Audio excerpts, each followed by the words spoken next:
All right, we will go ahead and call the Solid Waste Committee to order. We'll start with a prayer. Anybody want to lead us tonight? Lanny, will you lead us in prayer to open up? Oh, yes. Or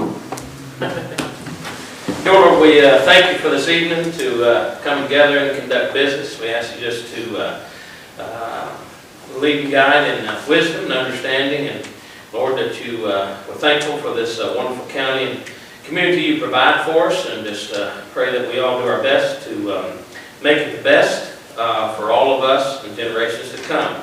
And we'll thank you for that in Christ's name. Amen. Amen. Thank you, sir.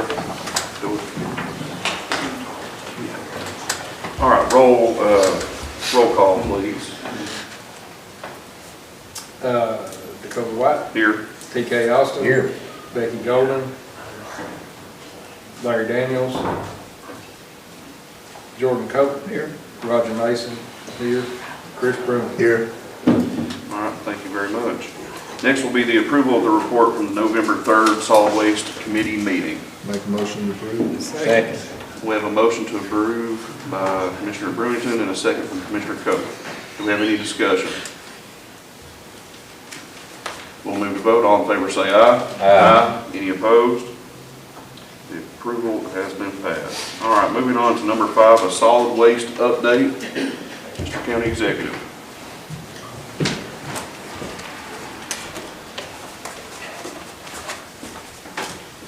I'm just going to sit down here if y'all don't mind. That's fine. I won't be trying to chase the microphone. I wanted to give a kind of an update. Go back. Most of the information that I'm about to share has been given in, not in a chronological order, kind of as the issue came up. I'm going to go back to the beginning of the landfill, the solid waste, how this happened, what's happened, what went down, why we are where we are, and basically clear up a lot of the facts, basically the lies that are being shared about what's going on at the White County landfill. We're going to start at the beginning. This basically what happened. There is a regulation called Subtitle D. Okay, that is in the says Subtitle D refers to the section of the Resources and Conservation and Recovery Act that was established by federal regulations for the management of the solid waste. Okay, this happened back in about 1976. Is when this actually went into place. What Subtitle D means, and when a lot of times when people are talking about landfills, talking about, that's kind of a phrase they throw out there. Subtitle D. You got pre-Subtitle D and post-Subtitle D. Okay, that's when the big regulations came in. All right, that was passed in 1976 by the federal government. Key points about Subtitle D. It applies to solid waste disposal facilities, waste sites. It includes requirements for location restrictions, liner systems, leachate collection, groundwater monitoring, daily cover, and post-closure care. All this is to protect human health and the environment. Now, as I go through this, I'm going to throw out a couple of key points that I want you to remember what we're talking about. Closure, post-closure care. That's one that we're going to hit on later on. All right. Kind of a little bit of time on it. They passed this, but it really wasn't enforced that much. 1980, the hazardous waste regulation was put into place, creating what we call a cradle-to-grave system. Now, the key points you need to keep in mind, cradle-to-grave. 1984, the Hazardous and Solid Waste Amendments, HSWA, was signed in November 1984. It phased out some of the landfills that were currently in operation, required a corrective action plan for properties that were contaminated, and mandated waste minimization and stricter standards for landfills. All right, so that's when it started coming, and they started trying to start really enforce this stuff around 1984. In 1992, they passed another act that increased the enforcement of these rules that were previously passed. And then again in 1996 is when they kind of really began getting serious about that. And that's when things started changing in White County, around 1996. They came in, the EPA, and said, this is how you're going to run a landfill. This is what you're going to do. This is how it's going to happen. That is about the same time, well, not about, that is the same time that the $5 fee came in. Now, I also want you to keep in mind, when we start talking about trash, there are a lot of words that we use that actually have separate, independent meanings, but are called the same thing when it comes to solid waste. So a lot of times that creates some confusion. And I'll point them out as they come up during my discussion here. So the $5 fee went on. We kind of looked at White County. When I say we, I personally wasn't here, but we as a county kind of grouped all this together, the solid waste department, okay? Technically, solid waste has basically two divisions, okay? You have the collection of solid waste and you have the disposal of solid waste. These are two different businesses. They're run different, they're regulated different, but we called it all solid waste because it was all funded out of one department. We ran it together, but it's two different businesses. The resolution that was passed for the $5 states, it is a recommendation of the Financial Management Committee to request that the County Commission implement a solid waste disposal fee of $5 per month, $60 per year, to be placed on the utility bill of the 3 electric companies operating in White County. Okay, that was a solid waste disposal fee. That is not the operation of a landfill fee. Okay, that's two different things. Even though in the accounting department, it all comes out of the same account, but it's two different operations. All right, so now we're going in and we're using that, and we use some of that money to build the current Class 1 landfill.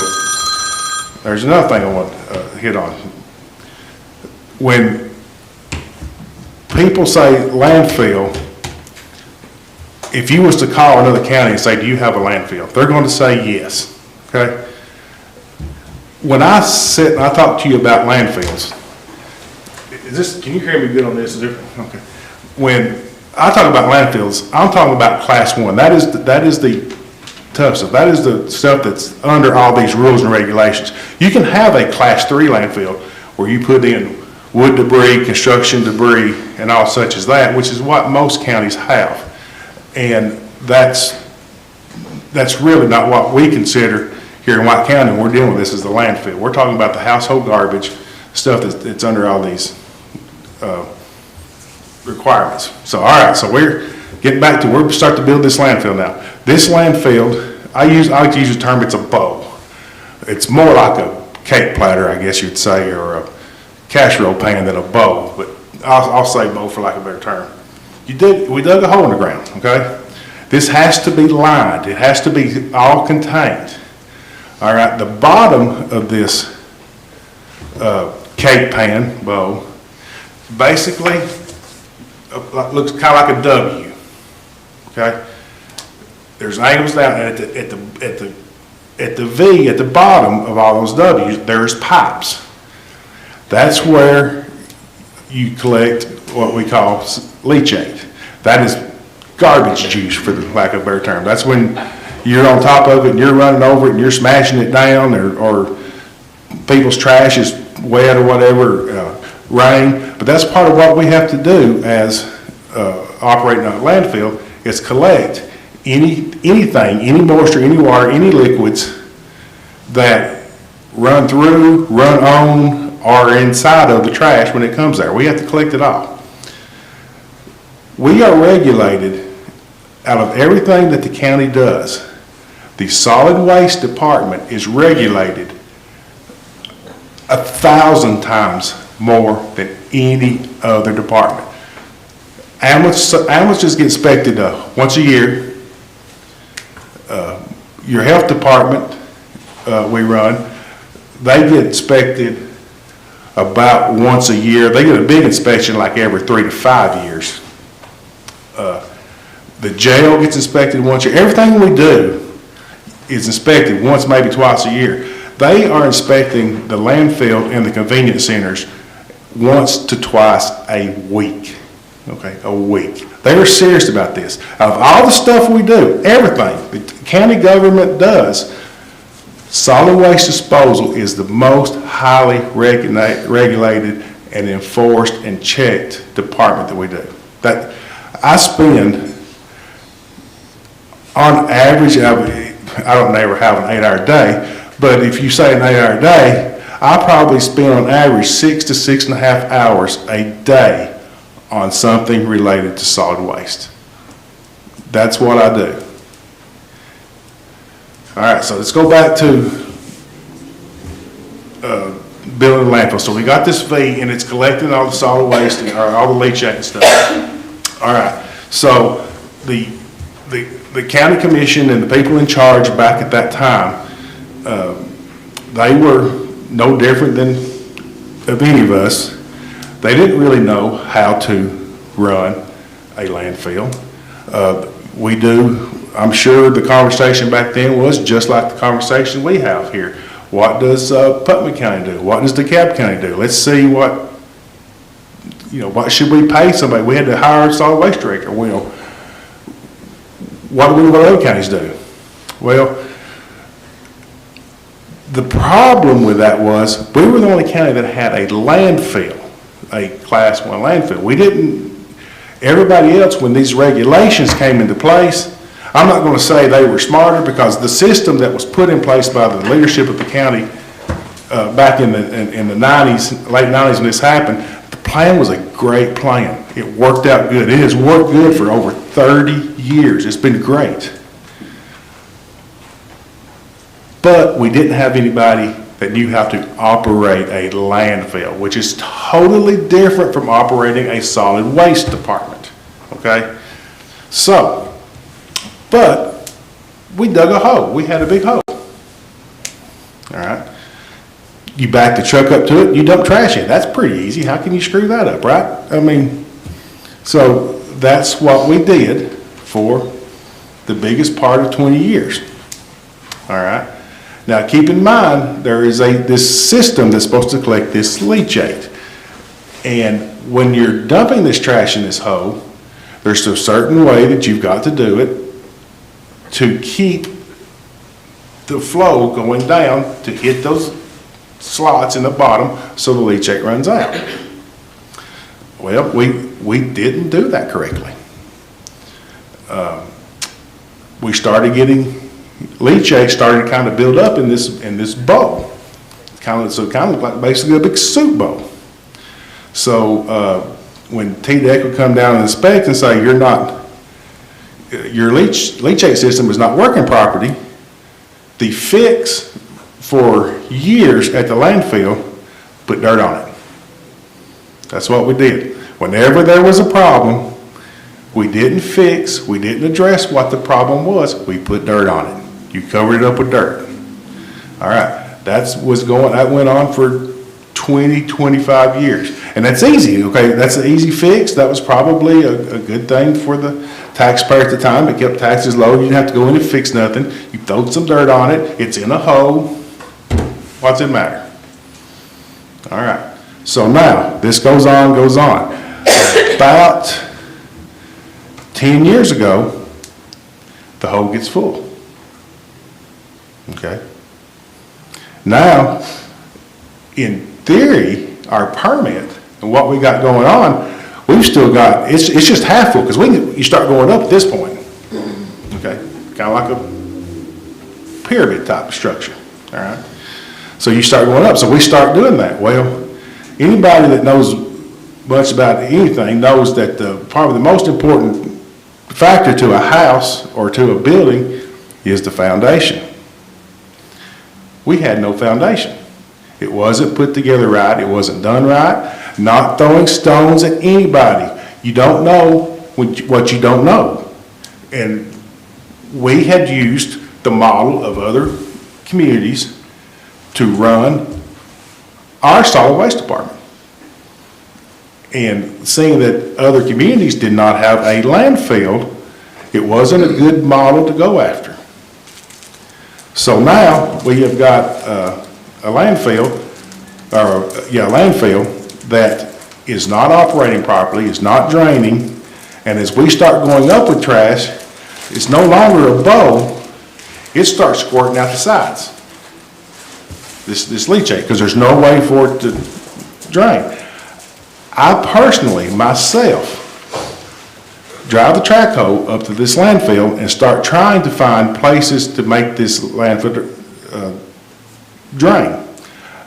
The excavator at that point, well, it still does, it would dig down about 40 foot. I dug down as far as that thing would go. I actually got in the bucket and had them lower me down 40 foot in this whole trash to try and see and figure out what was going on, which looking back was not very smart. That could have caved in very easily. But the point is trying to figure out how and why this wasn't working. I found at numerous digs over 12 to 15 feet of dirt that's supposed to be trash all the way throughout this landfill cell. All right, so now we got a problem. You know what kind of dirt we got around here? Red clay. When that stuff gets compacted and sets up, it's like a brick. So what was happening, this stuff was leaching, the trash going down, hitting that red clay and then just running out the side. All right. So one thing I forgot to mention that one of them points that I want to talk about was you had to have I didn't mention it, closure, post-closure. Okay, I didn't mention that. All right, I like to kind of look at it kind of like an escrow account. You're supposed to put money back every year for every ton of trash you take into a landfill. You're supposed to put money back for a closure, post-closure of the sale. Now, the state, us being a county government, allowed us not to do that. Their theory on this was, we are a county, we have taxing authority. If there is an emergency or something comes up, we can tax, we can raise the taxes and pay for it. Okay. That was the reason they kept us, and so basically that cost then has been deferred and pushed off for years and years. So we are at the point where we're trying to go up. The base, everything that's inside this bowl or cake pan is not, the foundation for this landfill cell is bad. We've got to do something. We got to fix it. All right. So to do that, you've got to do something with the trash. And back when I was talking to the commission and stuff, I said, hey, if you're at home and you've got a problem with your water, or you've got a problem with your electricity or something, first thing you do is you go turn the water off. You go turn the electric off. And then you fix whatever it is. You cannot turn trash off. It comes. I promise you, it comes no matter what you do. So, number one, you had to find a way to divert this trash that was coming in. All right. There's only two options there. One, build another cell. Start putting the trash in the new cell, do it the right way, or pay somebody to take our trash. All right. Now, keep in mind, probably back in when we first started realizing this, it was going to cost around $50 to $65 a ton to haul our trash off. The solid waste fee, the $5, and the revenue we're making was already not enough to even fund what we were doing, or pay another $500,000, $600,000 a year to dispose of our trash. So we tried to start kind of pushing and escalating this issue with getting another cell built so we could start putting trash in there, and that way we could go back and fix the first one, go through it, take what was trash, take out dirt, take out separate. Anyway, we had a plan moving forward. But we couldn't get a permit For biggest part of 6.5 years, I fought, I went to Nashville, we could not get a permit. Finally, and it really frustrated me, but finally what I found out was this post-closure fee that's been hanging out there that nobody's funded for 30 years, it's sitting there. At that point, today it's about 8.3 million. It was about 7 million when I was going through this issue. And TDEC basically said, until you put this $7.5, $8 million in the bank, you will not get a permit. You cannot put a shovel in the ground, you can't do nothing. So now, kind of fast forward a little bit, as we're still working, we end up having to ship trash off for a little while. Like I say, now it's up to 8.3 million. All right, so what do we do? Well, we started looking at contracting this service out, somebody that knows how to work trash. We looked at several different means to fix this problem. I had really dove into the management of trash, how the trash laws, how all this works. I promise you, I would go head to head with definitely any mayor in this state about the knowledge of the trash and trash operations, because that's all I've done for the past 8 years. Matter of fact, I've told them I've been certified by the state to actually run a landfill. I'm licensed. I don't want to do that, but I am certified to do so. So I know quite a bit about how this works. Now, when we start talking to experts in the trash field, they start giving us possible solutions.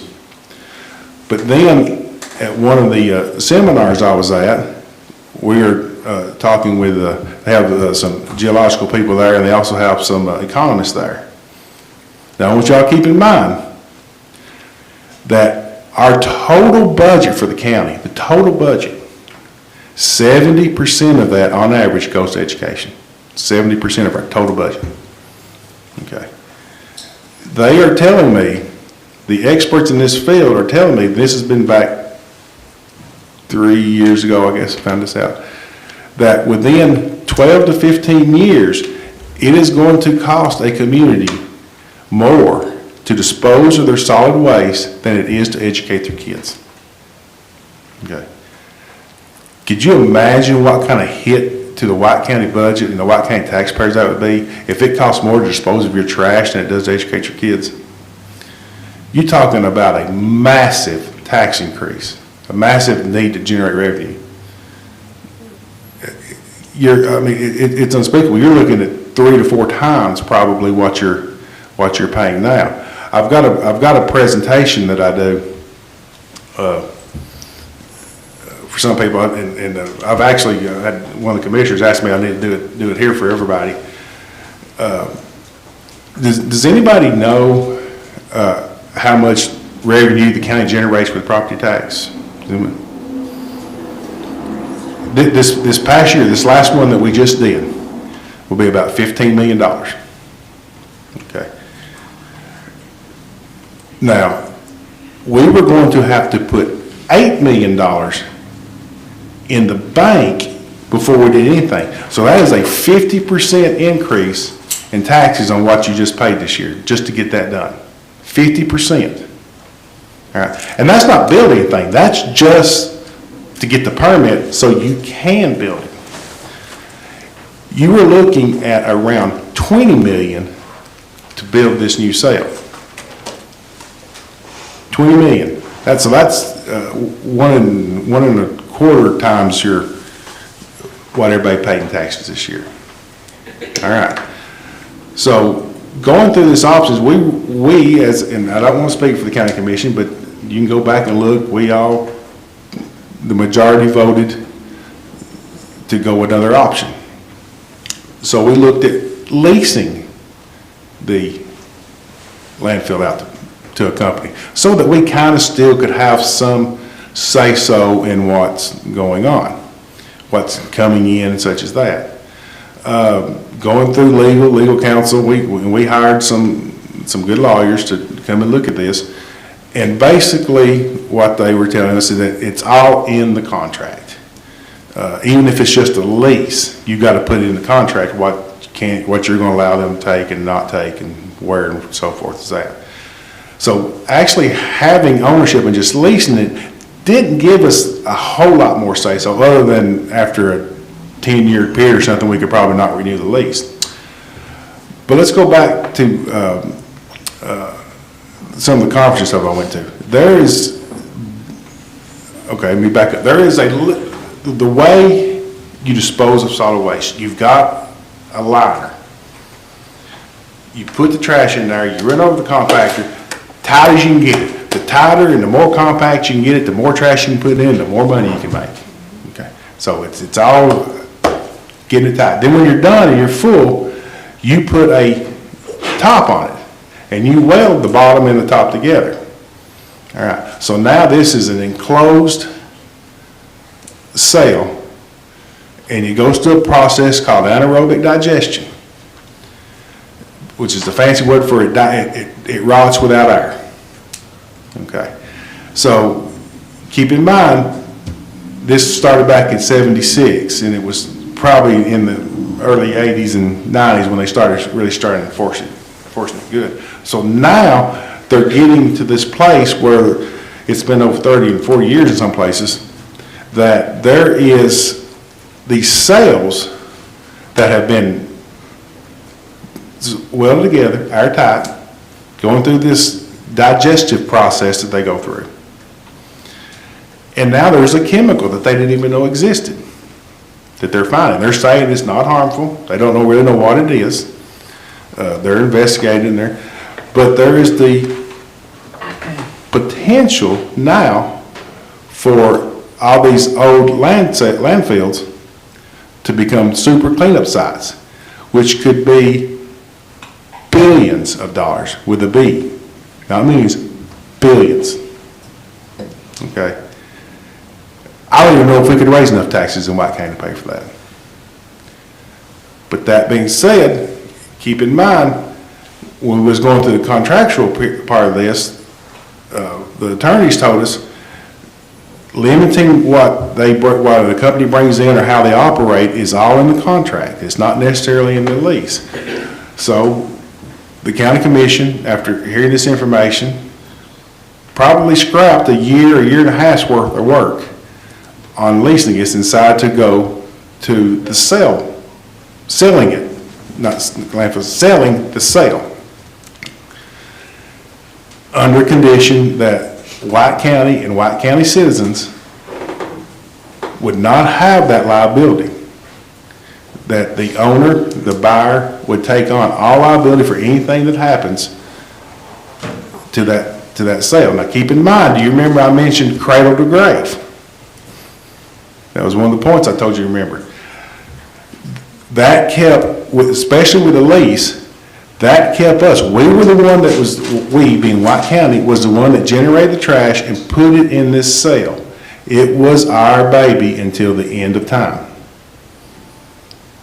The only way I could get that liability off your back, the citizens' back of White County, was to sell it and get in the contract that Waste Management would take full responsibility for any future liability.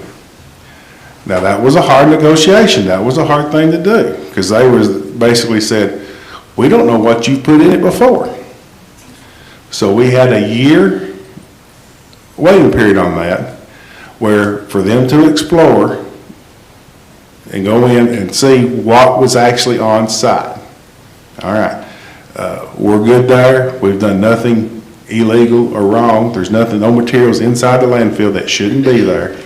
So we're good, and that liability is now off you, the taxpayer.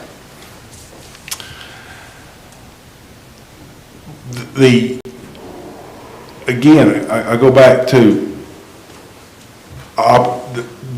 the business of collecting and the business of disposal.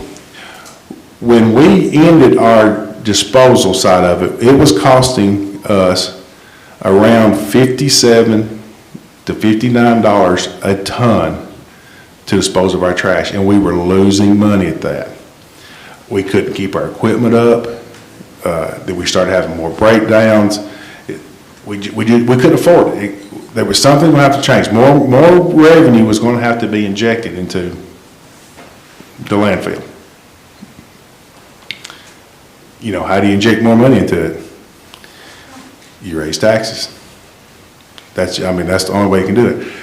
Either that, or you do something like we did. You sell it and you start allowing trash to come in from other communities. Now, that's not an easy decision. We went from losing $750,000 a year in dollars. We wasn't keeping up our equipment. We wasn't keeping up with the post-closure stuff. That was just to operate with the equipment that we had. We were still losing $750,000 a year. That's not sustainable. You can't keep that up.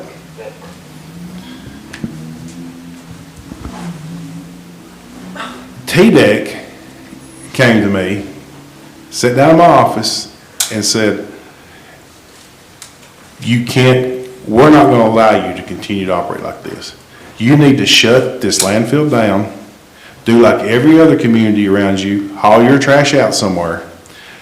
That landfill is worthless, it's nothing but a liability, and it doesn't cause you problems. Shut it down, it's worthless.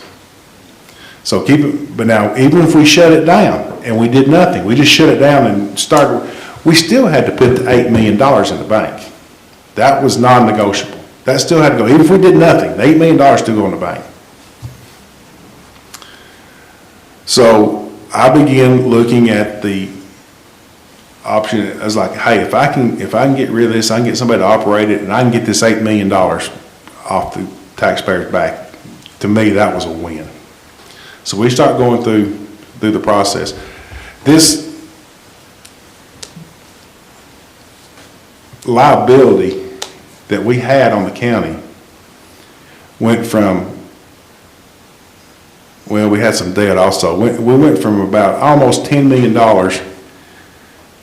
in debt, that's not even counting the potential liability, to a $40 million sale of the landfill. Now, we did not get $40 million in one fell swoop.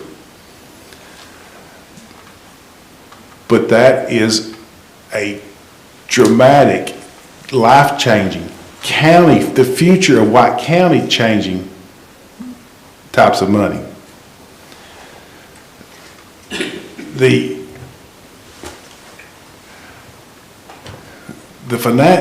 can't emphasize enough the financial thing. We're going to end up, we're going to go from losing $250,000 a year to making $250,000 a year, on top of what we call success fees.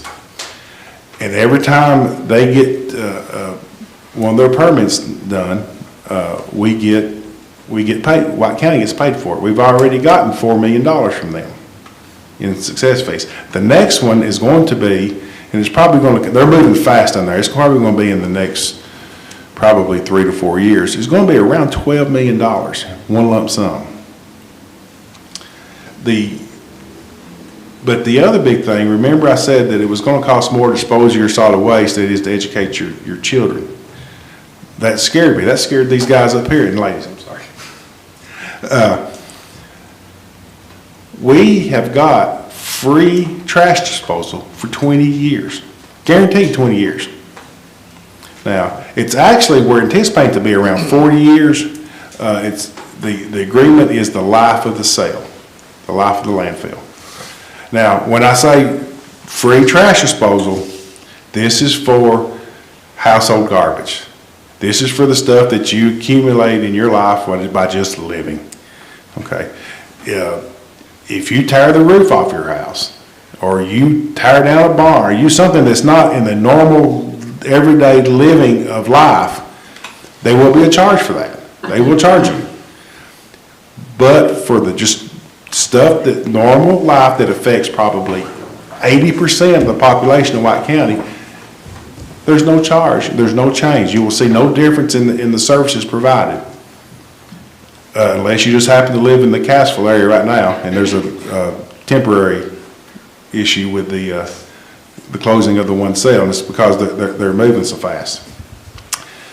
Now, I want to address one other thing about this. I'm sorry, Mr. Chairman, I didn't tell you this was going on, but I felt that I'm catching all kinds of hate about the city of Sparta. Why was they not included in this? Why did they not have nothing to say about this, whatever such?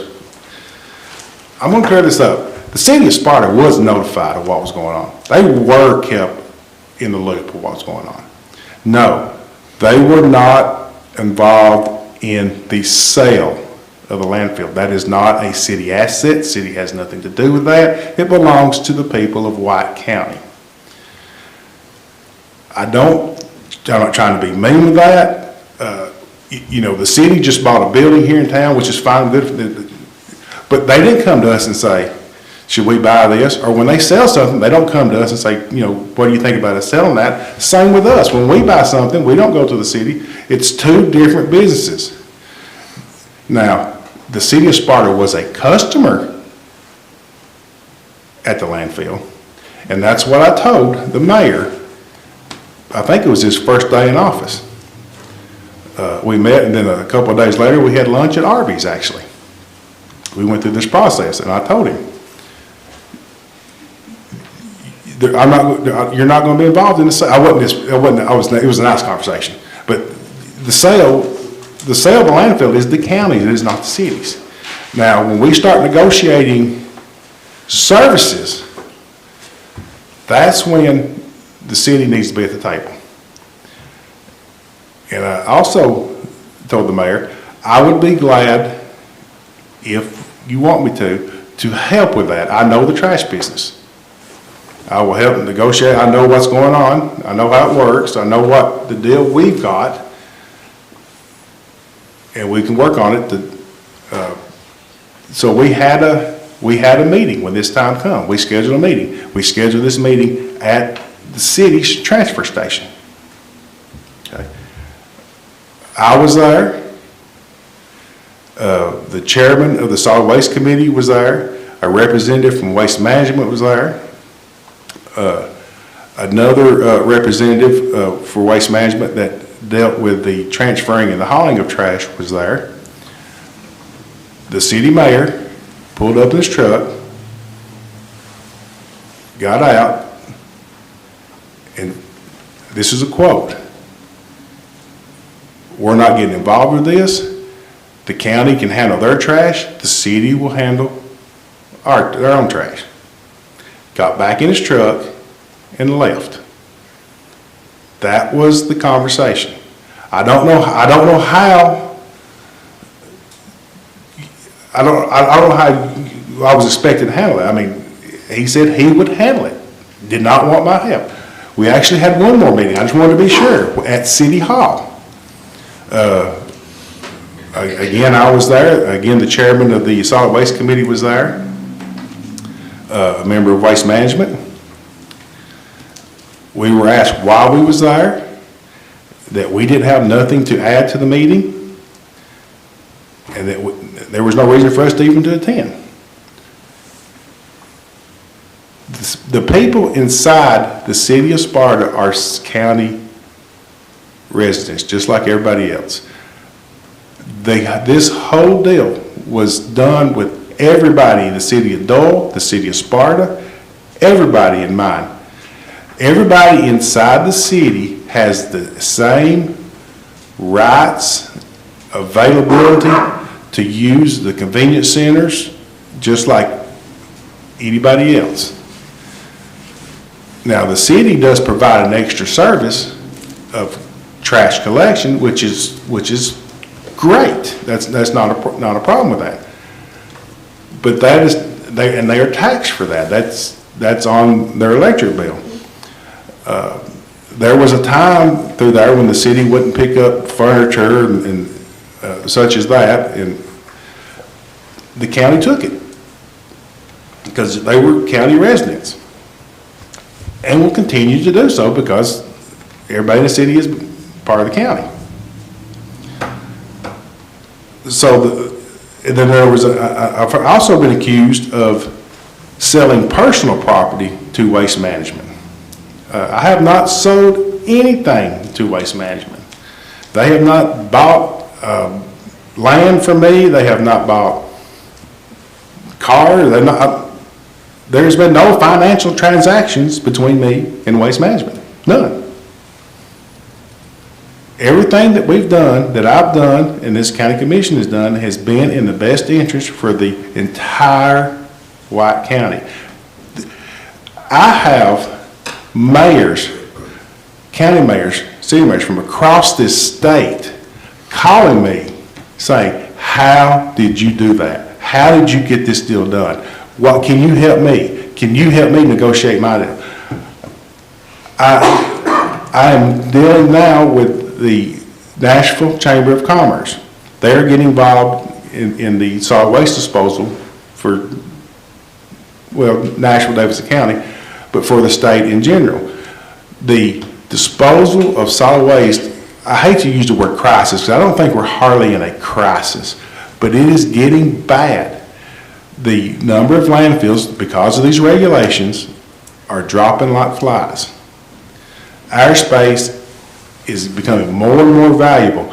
The actual cubic yard, our space, in a landfill is more valuable than a cubic foot of space inside a home, a living residence. It's more valuable to put trash in it than it is to live in it. It's only getting worse. The state recognizes it's a national problem. And what we have done in White County is the star of the state. Everybody's wanting to know how and why and can we help them. This is a great deal for the citizens of White County. Great deal. Will it be a little inconvenience for probably 15% of the communities? Maybe, but that, that 10 or 15% are business owners and basically people that are trying to abuse the system, that are trying to get by without paying, without getting something free. You got your people that in the tire business, mainly the construction business, that are wanting to dispose of stuff that they're charging you, the people, to do, but are wanting to dispose of it free to help with their profit. For the majority of the people in the county that are law-abiding, good people that wants to follow rules, this is the best thing that could ever happen in this county. And financially, we're going to reap benefits from it for the next 20 to 40 years. The next thing, I guess, is what I was wanting this committee to talk about is the $5 fee. Now, the city has removed that $5 fee. So that puts us kind of in a quandrum. Do you tax the people in the county and not the people in the city? That's something that, Chairman, I guess you'll need to bring up and we start talking about. But I wanted to go through the history of the landfill, why we are where we are, how we got here. Can I ask for any questions? Sure. Is there any questions from the audience? I know that was a lot of information to throw out to anybody. All right, Mr. Chairman, that concludes my update on landfill. Thank you, sir. I'm sorry, do you have? So if I understand correctly, the $5 fee is the disposal of what, like, for me, well, I keep a big roll-off dumpster because I have a construction company. It's easier to keep it, throw stuff in. Yeah. But, like, I have a front-end dumpster up at our church parking lot. Put household garbage in it. So it's, that $5 is, and I pay a fee for that every month. I know that. But the $5 on my electric bill is the disposal for me to go to a convenience center. It's right down the road from me, and I can put my stuff there. That's what that $5 The $5 fee, yes, exactly. And the equipment and upkeep, the labor and stuff for that. So to remove that $5 fee,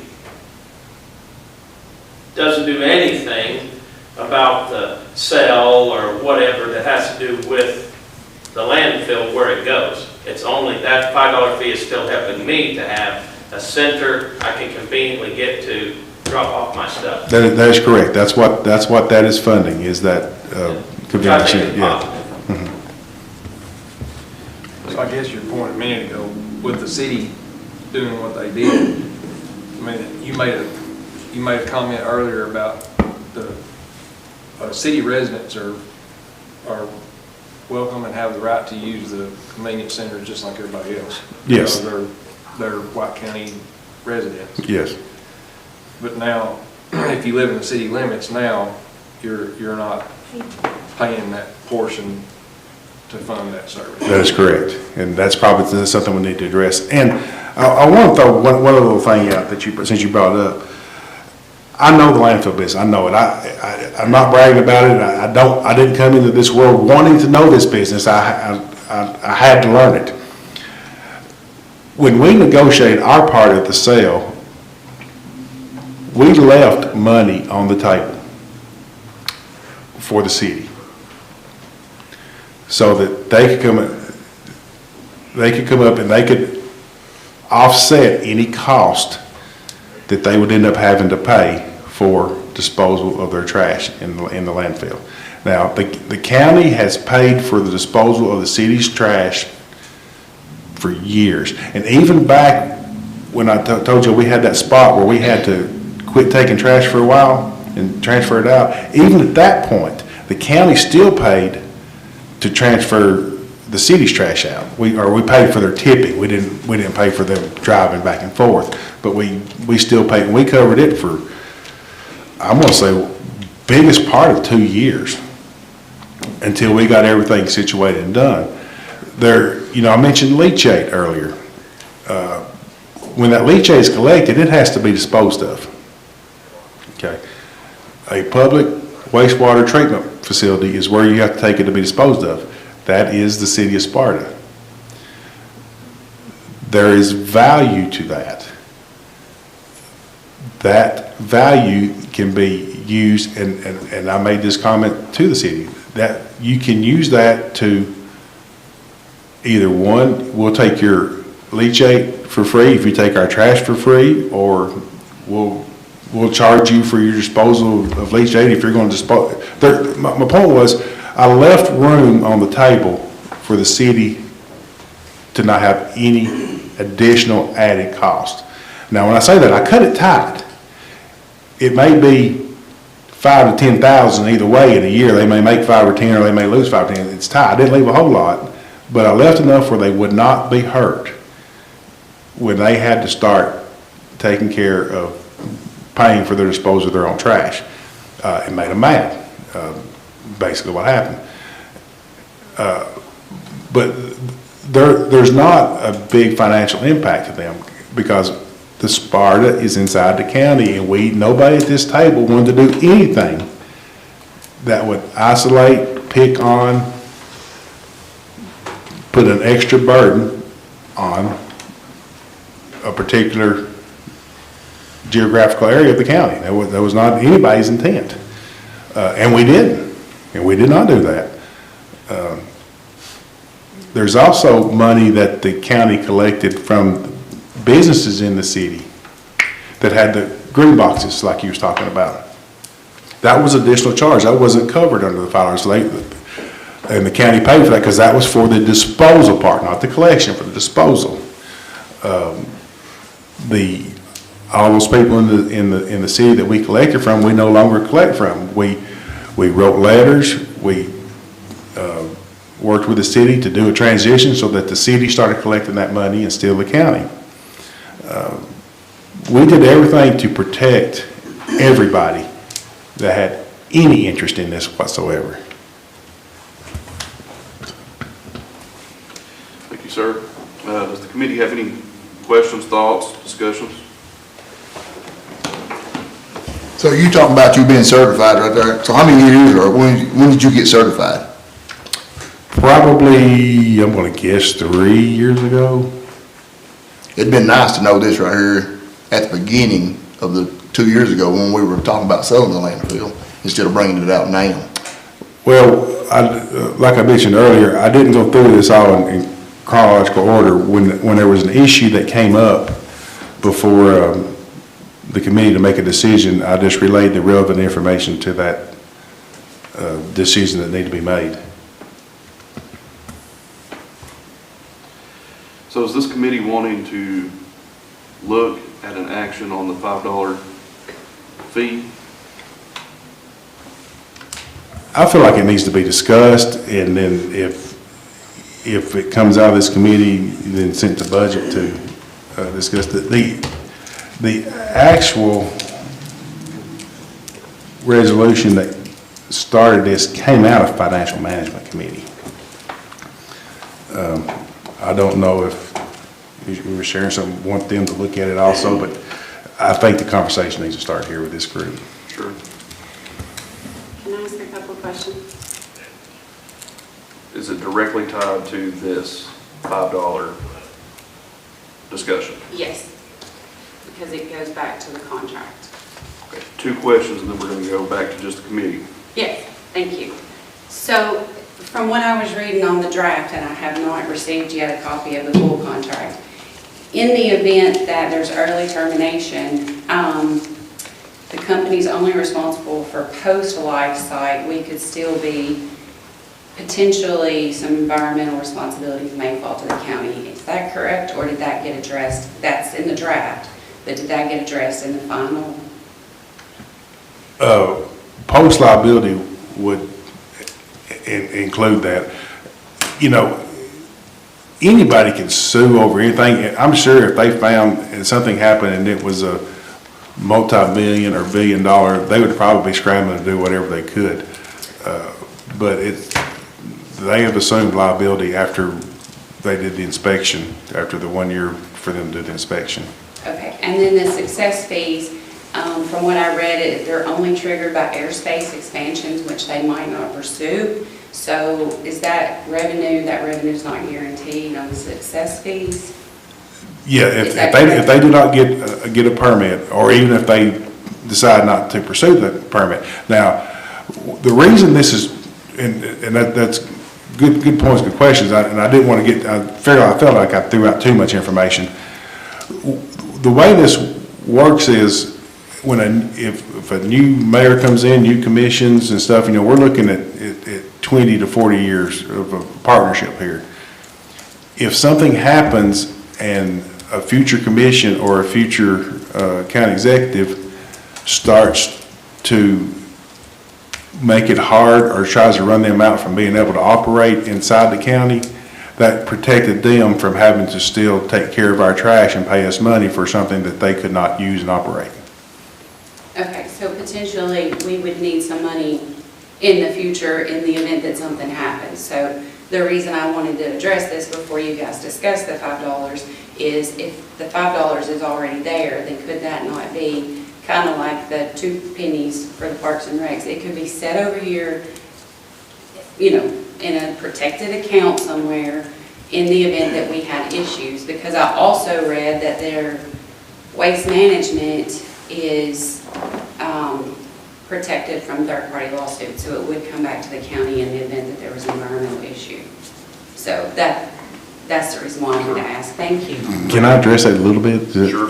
Yes, I mean, you're exactly right. That money could be allocated and set aside for, my only issue, and that's why we're going to debate it and talk about it, I hope, is taxing part of the county and not taxing everybody the equal amount. That's my reserve.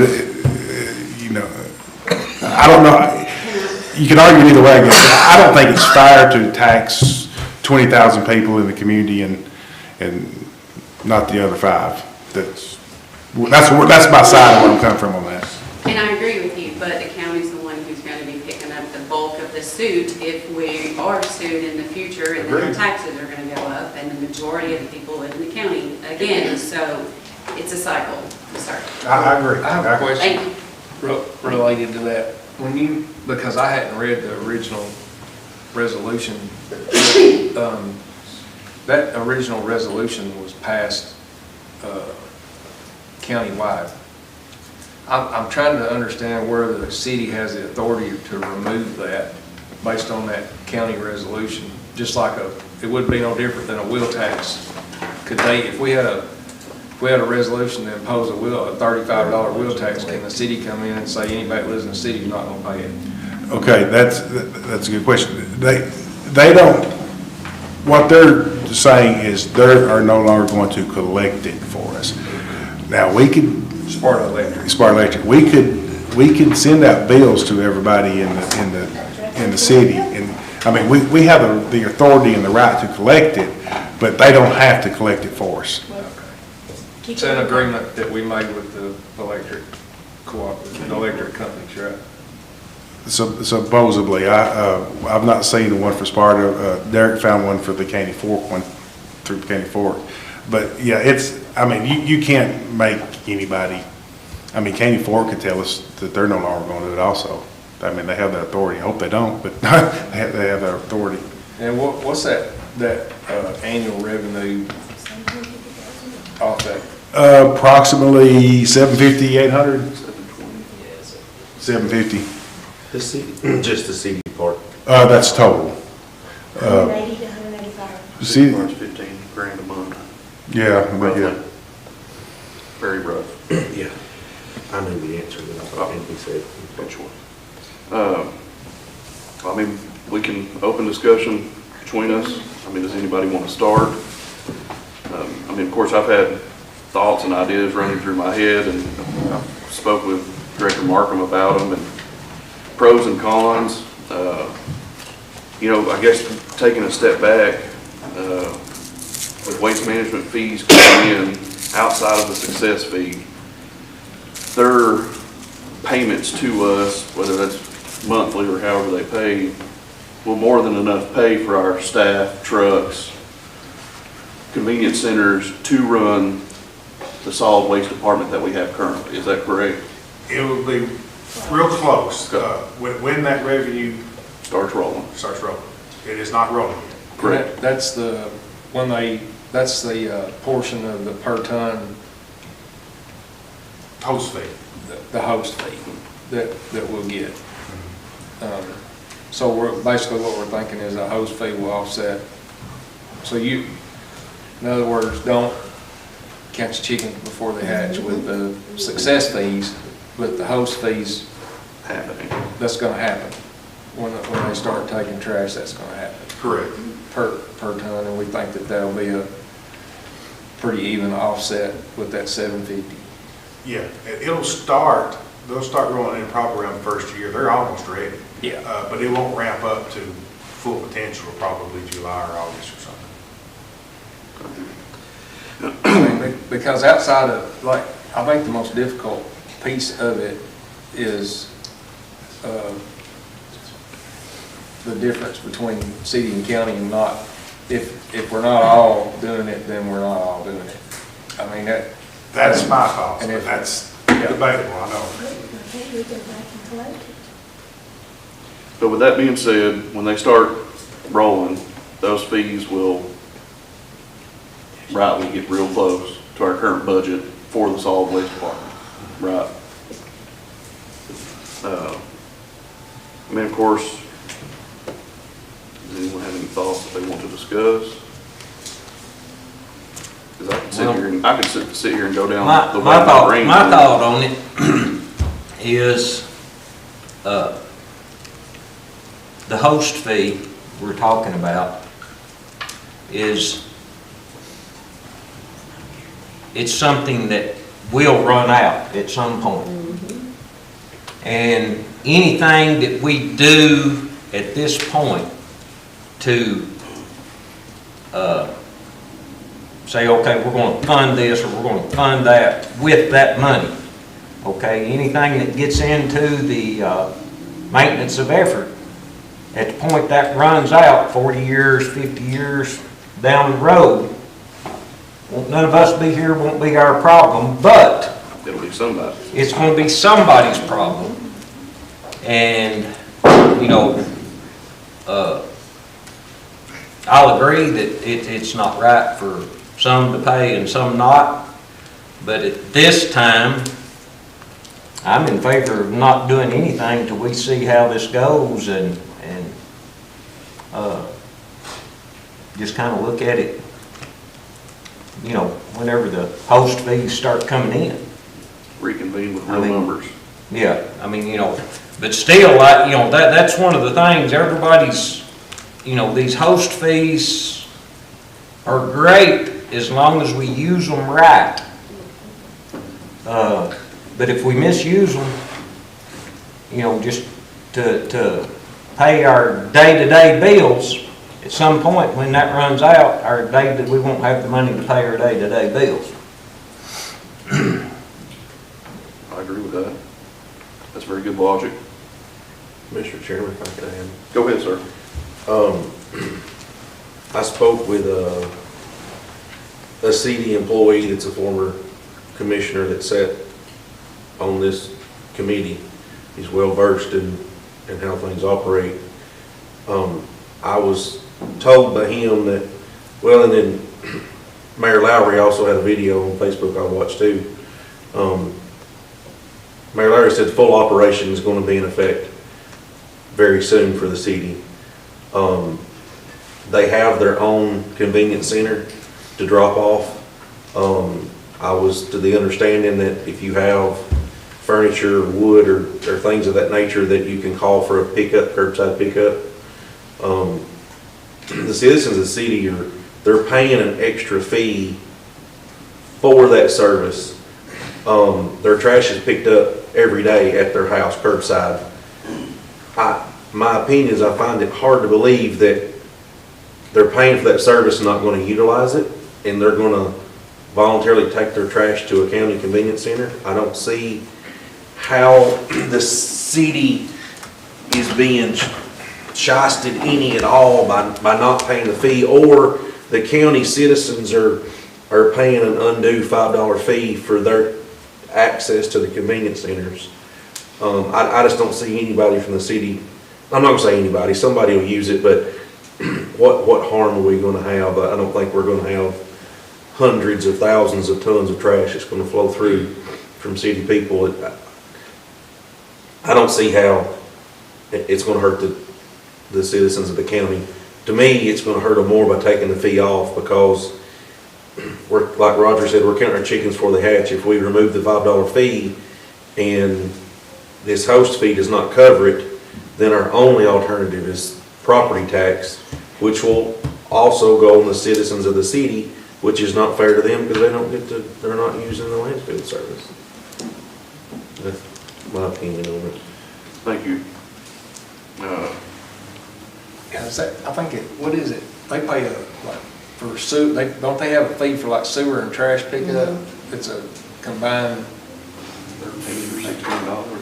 $14, I think, a month. 15? 15. So they were paying the $5 in addition to that. Yes. And that was, and basically what they were getting out of it was, we were saying, taking their trash down there to our landfill, yeah. basically. And then the county, for the last 2 years, the county paid the tipping fee, so they were getting their money, they were getting use of their money during that time. Yeah. But when that stopped, I get it. That makes more sense. I personally agree with Mr. Austin of waiting and watching, because I mean, if they're not fully up and running until July, the only way to cover would be to pull from the general fund, even if there is some money in the account. So I mean, financially, it would probably not be the best move to do anything, at least until July. And I mean, and revisit it then, or August, September, and see what that looks like. I mean, thoughts?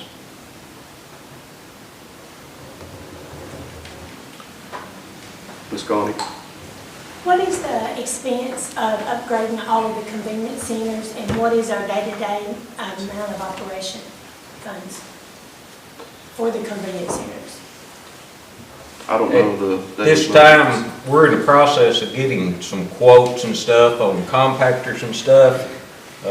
We were talking to our director there just before the meeting. And at this time, he hadn't gotten any quotes back on like compactor. And it's not to upgrade, he was wanting a quote for the one that we're looking at replacing, the one that had to be closed. But I know that it's gonna be expensive to upgrade these convenience centers to make them nicer and accept more and all this stuff. Plus, our day-to-day operation with the salaries and, you know, the trucks and all that stuff. So we need to keep this money, so we've got that little cushion. If something does happen, we can. I would say the operational budget would be pretty easy. With Director Markham over here, the cost of upgrading them is probably very open, because you could get into fencing and compactors, and so that one's very open, but the operational budget would probably be pretty easy to get. Well, if we, I'm sorry. No, go ahead. I'll get it in a minute. Okay. I just had somebody asked me a question, I wanted to address it. I guess pertaining to the $5, if there's no motion to be had, does anyone have any further discussion before we move from the $5 discussion?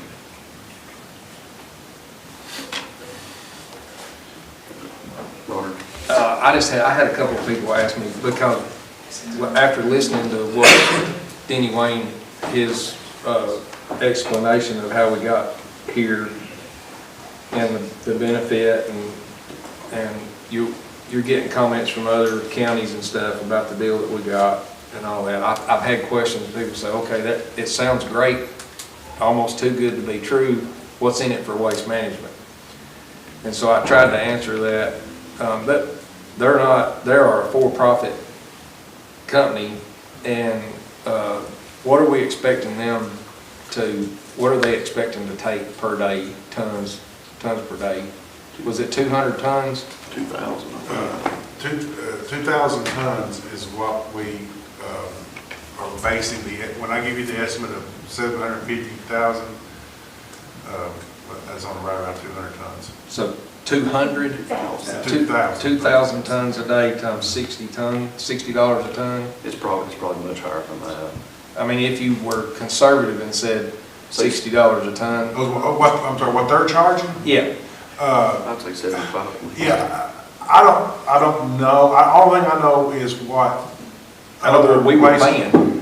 We were paying 57. We were paying 57. It depends on their they make contracts with people and stuff. But yeah, I would say somewhere around $60 a ton would be a good average. I think their gate fee, if you just walk in there, it's like $100 a ton.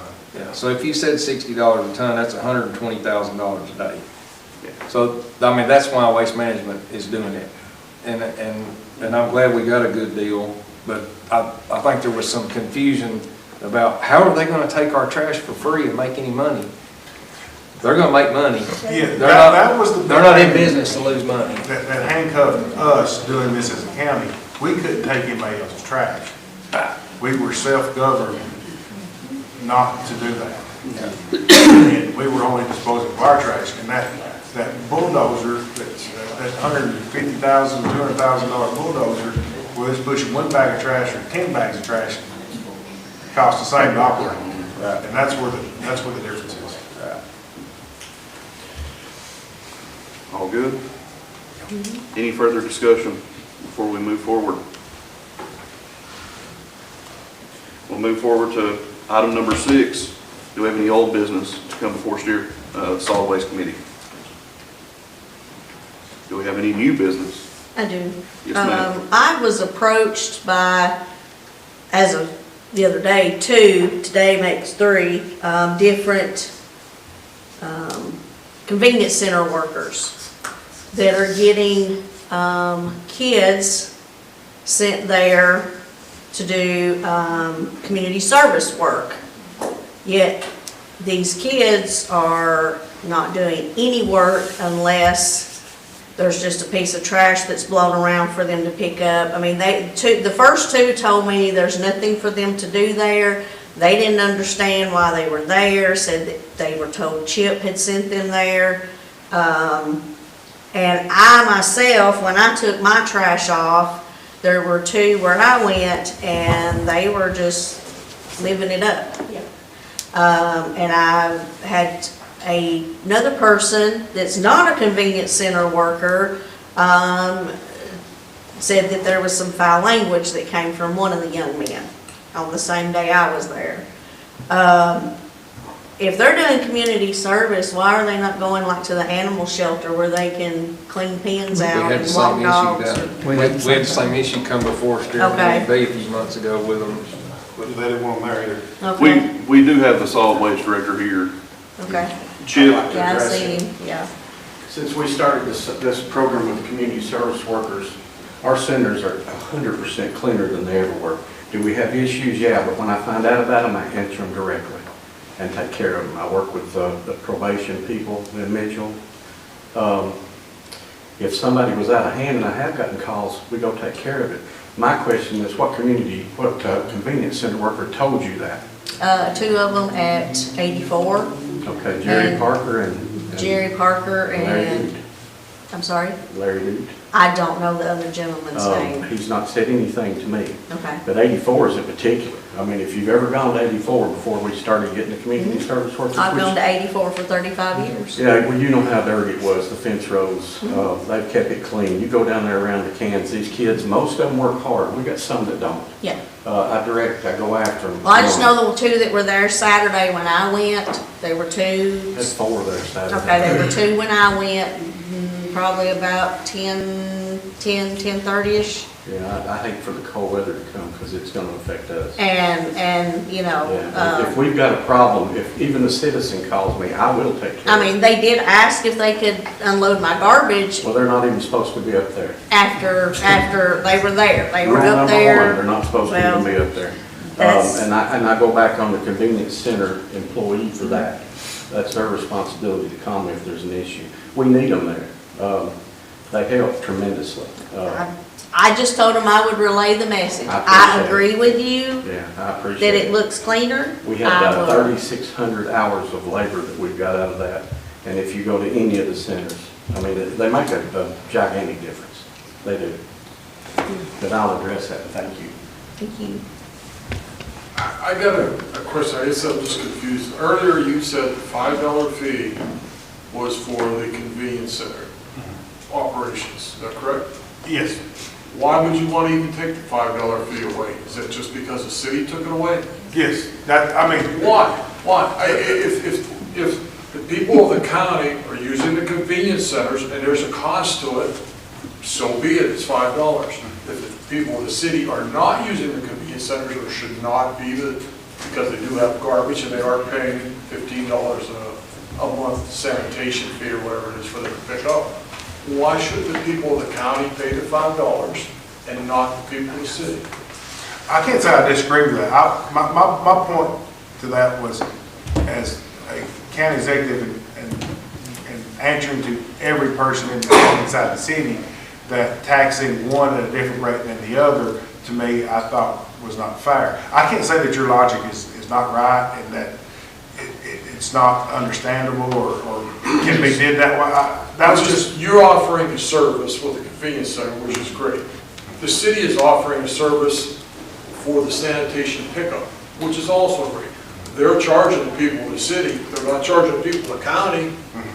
So what is the difference? That's, I guess, what I'm confused at. yes, as long as, can you, and I've been heard, as long as everybody knows and everybody understands, I'm okay with it. I'm not trying to fight to get it done. I just want everybody to know that there's going to be a different level of taxation, and are we going to, well, we can't stop people from the city going to the convenience centers. I mean, if we start having our convenience center workers checking everybody's address, and I mean, you wouldn't ever get nothing done. As long as everybody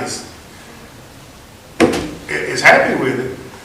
I mean, there's a cost in doing business. You can't just say, oh, we're The only other thing- it's going to continue on because then the convenience centers can operate. Sure. That's just logic, you know.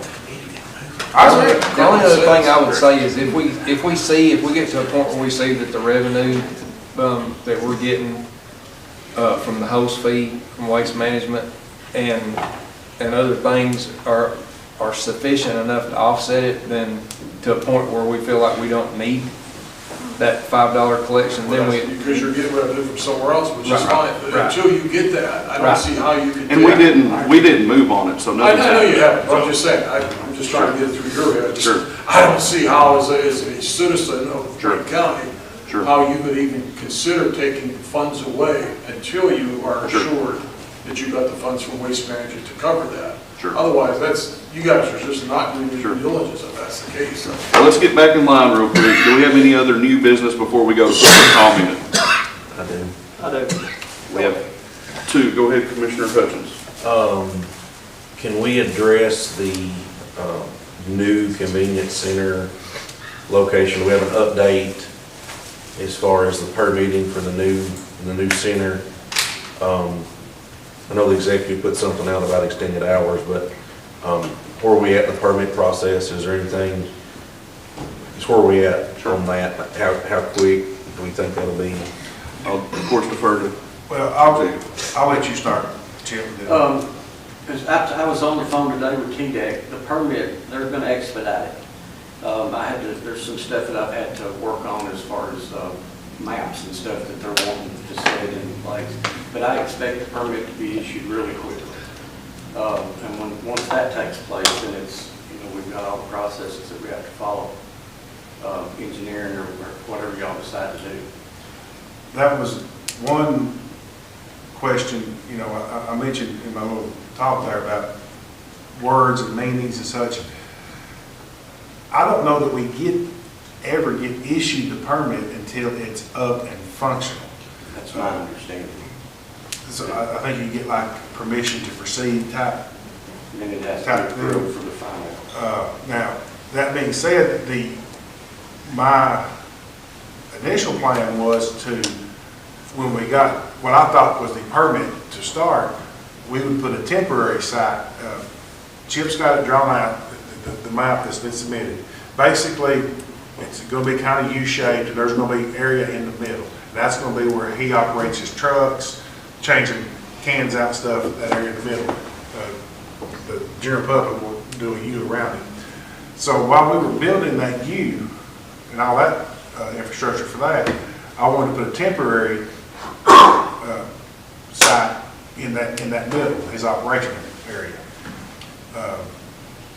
until the other one got built. We're going kind of back and forth with TDEC. Well, I say we're going back and forth. TDEC said no. I want to ask again that we have to build to design. We can't alter from that design at this point. Okay. Basically saying, no, you can't put a temporary one in there. They said no. I'm going to still ask again. Maybe I'll get a different person. Okay. So, and they make us jump through a bunch of hoops and engineering this and that and all of that. If we're not going to have a permit until it's official up and running, is there anything that we can be doing now that we're not doing to speed the process up? Can the solid waste the committee approve something, or the budget approve something that needs to be done? It's in mine and Roger's district, and he and I both received a text message today from the same gentleman, and I've received emails and phone calls, and it's a very touchy subject. Yes, I know. Well, we've opened up officially started today, but it won't happen until tomorrow. Cash will be open 6 days a week. So the people that was going to the landfill on Tuesday or Thursday to that site, cash will be open so they can go there. We'll probably just kind of play that by ear and see if that alleviates any of the pressure, any of the strain. If not, probably the next thing I'd look at is extending the hours at Quebec. The thing about Quebec is it's not a good center. And I've mentioned this a couple times. Quebec, you throw trash up into the thing, which I don't like that design. So that's why We don't have a compactor. we don't have a compactor there, and you throwing trash up, and there's nothing dug out where you can just unload. Which I'm sure that's fine, but if I'm going to expand services, and what I would like for it to be one that's easier to use. But if that don't work, probably Quebec's the next extending those hours. That's what I was gonna say. I've had several calls about Quebec extending their hours because they're not like Dole and so many people's running there now. So I've had several calls through the holidays and stuff about that. Maybe we need to look at that. We would have to have a labor increase on that if you wanted. That's what they said. It wasn't open the same as Dole. They would shut down so many days. You have to have an additional person. But I've had several calls about that, so keep that in mind. Do we have, we had employees at the landfill working. What are those employees doing now that the landfill is shut down? They will be taking a Tuesday and Thursday shift. So you've got one shift that's going to work Monday, Wednesday, Friday, and Saturday. The other one is going to be doing Tuesdays and Thursdays. And right now, I figure Saturday too. I figure Saturday was their busiest days. It wouldn't hurt to have 4 there. That may have to be adjusted also. Maybe But 2, how many employees were at the landfill working there? 1 or 2. At the land, there's none at the land. I mean, it was. Was. It was 2. 2, yeah. They were 2 working 6 days a week? No, 5. Monday, Wednesday, and Friday. There was nobody down there on Tuesdays and Thursdays. But So the landfill itself was closed on Tuesdays and Thursdays? No, as long as while The convenience center? Yeah, well, the landfill was open on Tuesdays and Thursdays till 3:30, I think when they closed. So it was technically open till 3:30. What You we can have, go, we I have can go in and vote, monitoring coming in and out. because that's where I'm But my point is that we have employees manning that facility.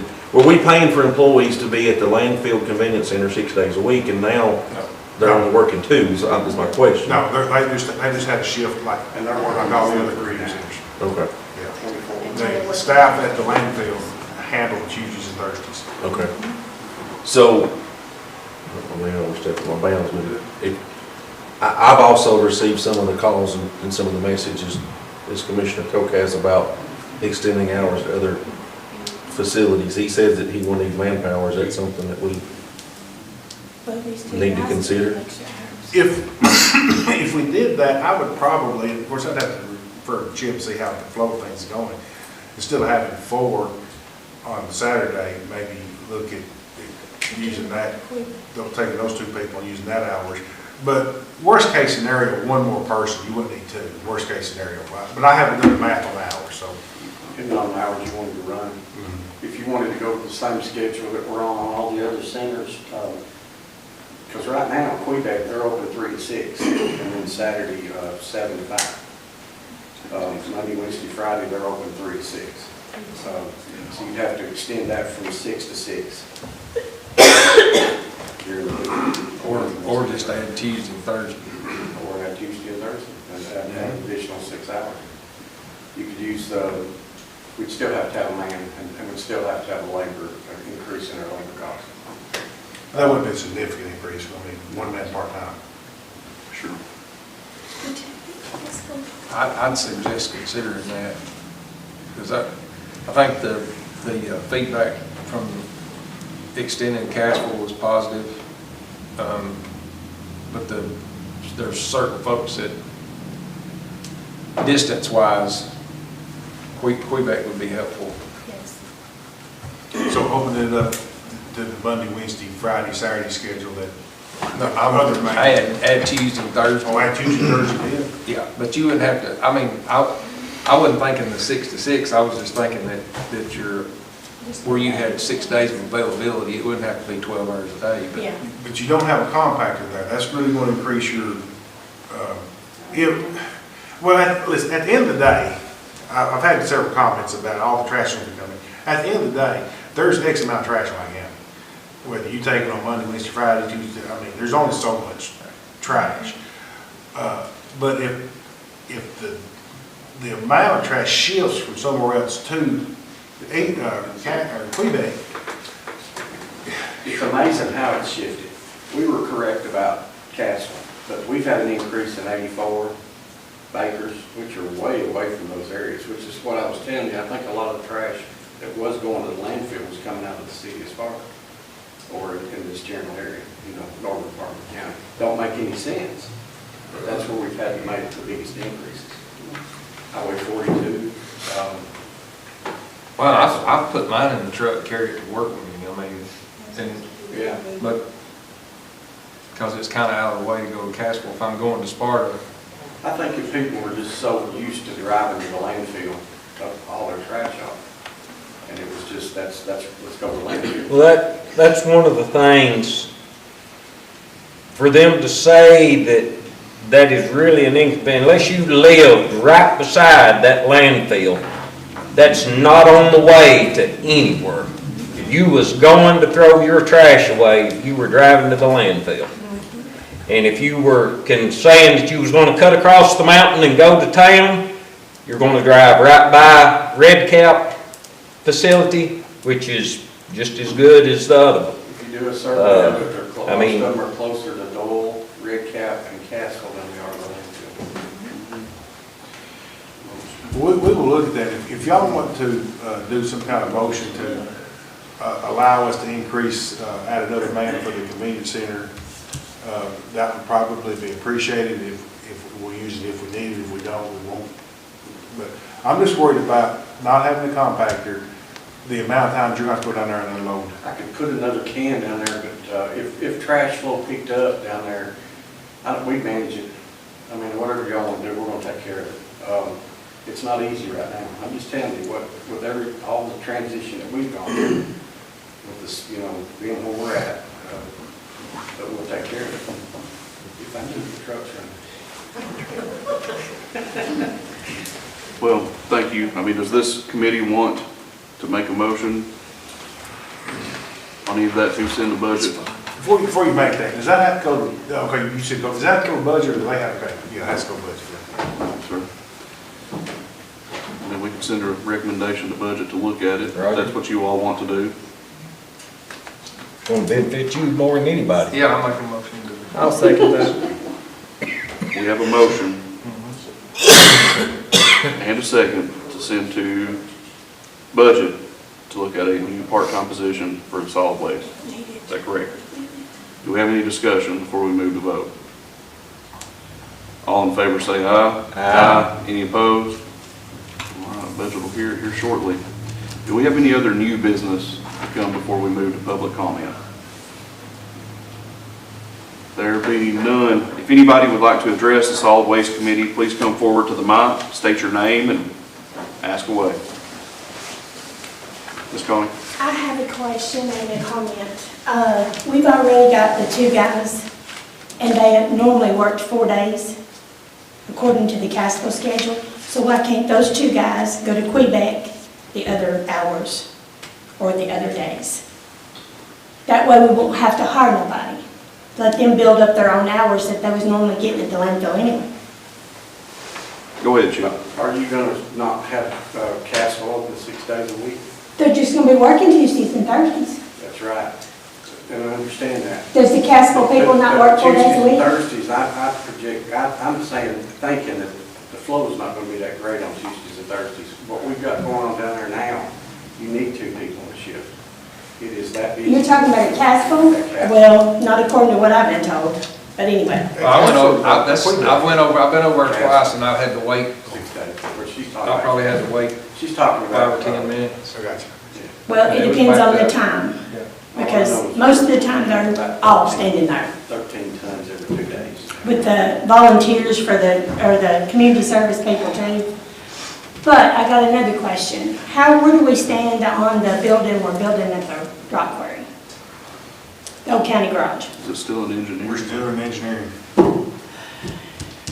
Very slow processes. I did meet with him 2 weeks ago, and we're getting closer on the sewage. That's my fear with the new center. Yeah. Didn't have septic. Yes, ma'am. Kay Phillips. It's in my first waste management meeting, so I apologize if y'all have talked about this before. But recycling, I mean, the landfills, fill up. Do we recycle anything? Do we have any plans to have recycling bins? Is it not cost effective? What's the status of that? So, sure.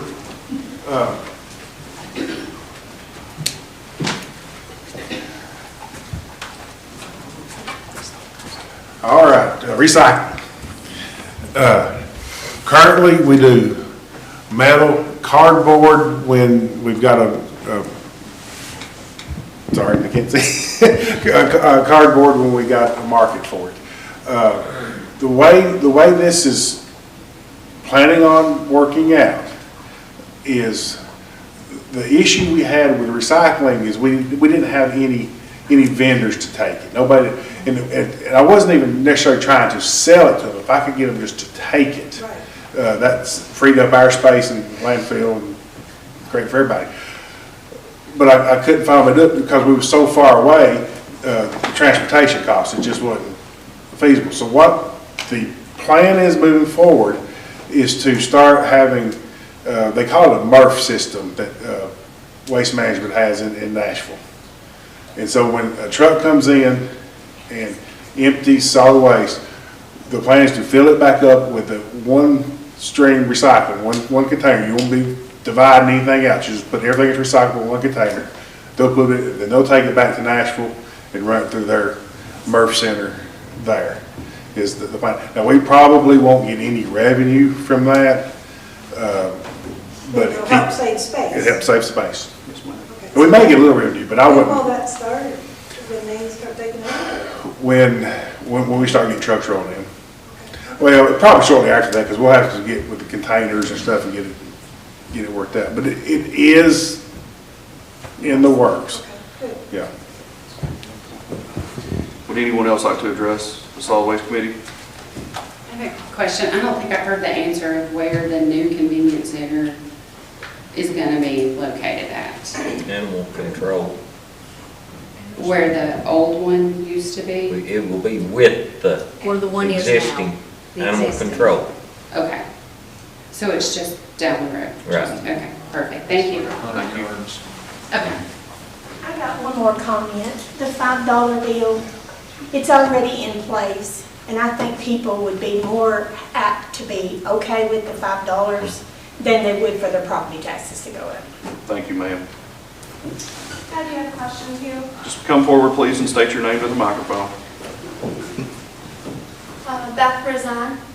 My question is, the animal shelter is not going to be there after so long, because I guess that's Waste Management's property and it's only on lease right now. So by the time this goes through and gets set up, that's only gives you like 2.5 years. That's if everything goes as planned. So how much money are you sinking into a place that's not even going to be yours? That's kind of, I was kind of questioning that, because you're putting a lot of time and effort into something that's not even going to be there. Sure. We currently have, so to answer that, just in short, we have 4 years roughly left. Because we had a 5-year lease with Waste Management. Is that close to correct? Yeah. Right at 4. So we already have cans and roll-off cans and trucks and the staff already in place. So really, it's just a logistical setup. I don't want to call it a nightmare, but it's turning into that, I Yeah, believe. well, I'm saying you're going to have the same problem here in a couple of years. Her question is- Because it's actually, when I moved here is when I stressed, because I figured the dump was going to be closed. So it's actually less than 4 years. It's They're like giving us a 120. long-term lease on the convenience center, Yes. separate from the animal shelter. That's gonna be a permanent fixture there that will not. So are you guys working on something to keep the animal shelter in that location then too? Well, to start with, the county runs animal control.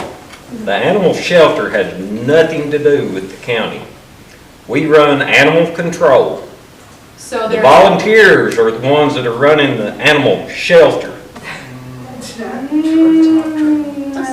We're animal control. Do we have a animal shelter?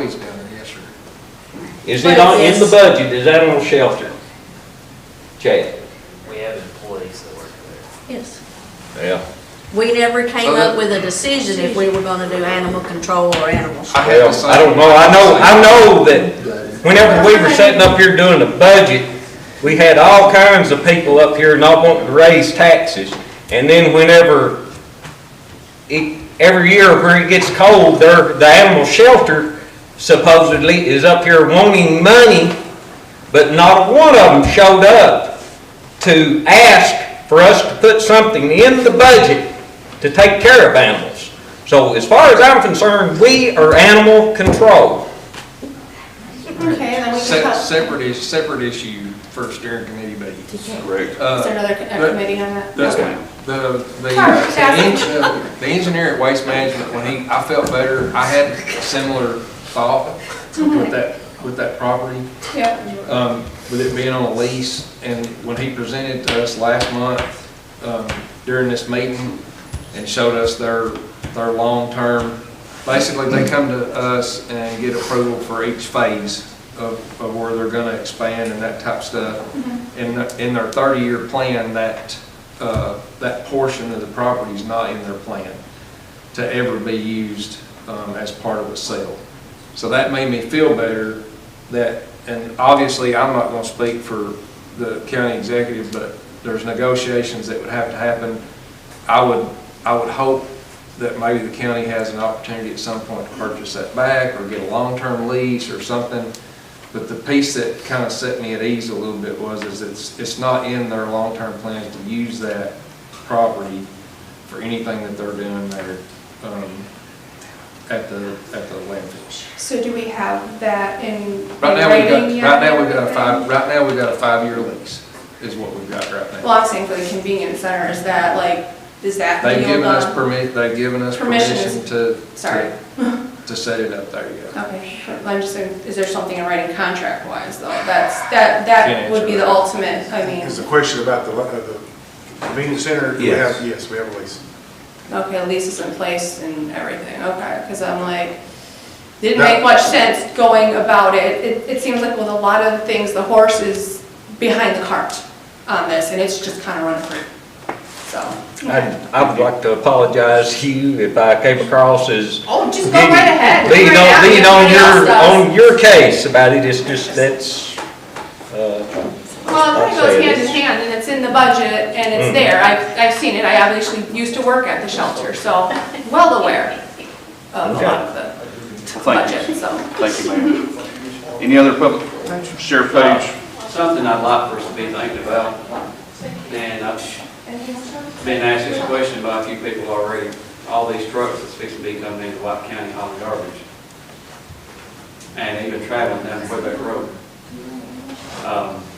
You know, me and Deanie Wayne's talked about that a little bit. That is a huge concern for the citizens, especially people who live on Quebec Road.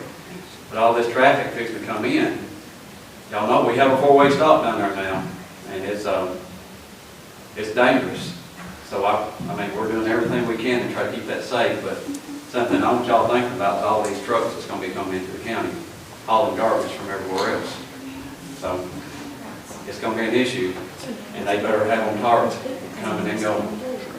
They're not tarred. Because if they They, don't, what they have told us is it'll be like a cylinder, a tube. It won't be an open top. It looks They've like got a tipping, fuel tanker. Like a milk truck, fuel truck. It's like enclosed tank. I'd like to see them stay up Quebec Road if possible. You talking about I mean, I know we 136? can't probably. Are you I'm talking not which road, watching which that. road?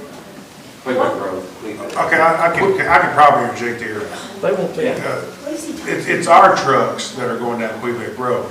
Yeah. We had told them before not to do that, but that was a few years ago. Quebec Road at? Yeah. Turns off there, Pisgah at the curve. Oh, yeah, they better not be going down that side road. Yeah, that's kind of, but, we need to address that. But the trucks coming in Be on state roads.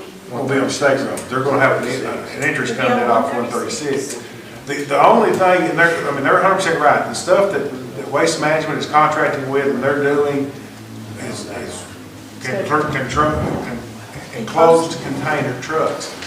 But that's not going to keep some Joe Blow that just wants to drive in, happens to go be going down that way. Those still need to be, if you see it, you need to stop it. Yeah, without doubt. One of the biggest things I'm seeing, y'all, is a lot of garbage off the side of roads, especially on my road, Highway 70. I mean, garbage all over the place. Bags of garbage lost, scattered all over pickle jars, all over the side of the roads, even on up Kentucky. You know, we're paying attention to it. We find people's mail in there, that's who we're going to, and saying, hey, but if it's not their fault, if the trucks are dropping it off, you know, what do you do there? Couple more inmates help us with that. Do we still, that's what I was gonna ask, do we still have that, the one coming out to pick up? Yes. But, you know, as far as, you can't make it go. Right, but would we, if it was possible, would you have any more to spare for these roads, these back roads? Yeah, if we have them. They have to be in there a certain amount of time, where they can get out and do all that. There's a bunch of red tape. Could we check on that? Could we check on that? Because these roads are pretty bad. Yeah. Well, I mean, we can't, that's. Could you check on that for us? And As far as the inmates go, yeah. Yeah. I mean, I'm always giving all we got. Okay. I've got people to take them out If you could get us, we've got a lot of trash on these roadways. It does look bad. I agree. And it's getting, Oh, it's getting worse every day. I'd say most of them are gonna be out is there an there opportunity trash. funding for that, grant or anything, litter pickup? Well, I've got people out, the inmates that I mean, I've got people that do. Well, But you can't just depend on the inmates pick it up, guys, I'm just telling you. You can't just depend on the inmates. If they say, no, I ain't going today, we can't make them go. sure. Right. Well, Dakota knows that very well. yes, sir. If they, it's just like where we discussed mowing the grass up there. If they said no, we can't make them do it. Yeah, yes, sir. Well, duly noted, and thank you Yes. for looking into that, Commissioner Coe. We appreciate you. Do we have any other comments before we move to close?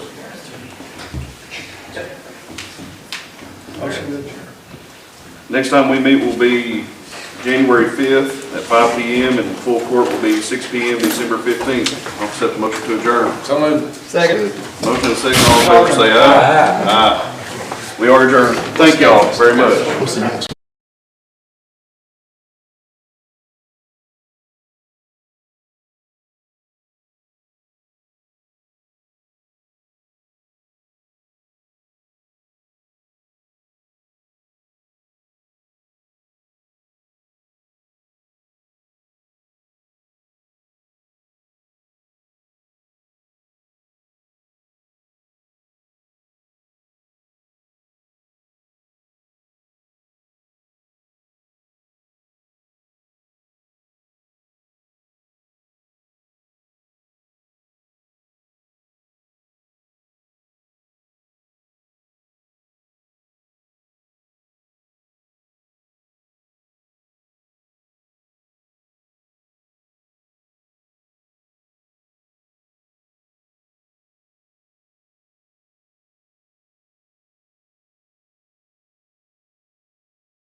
This time, we're going to move along and we'll call Committee A to order.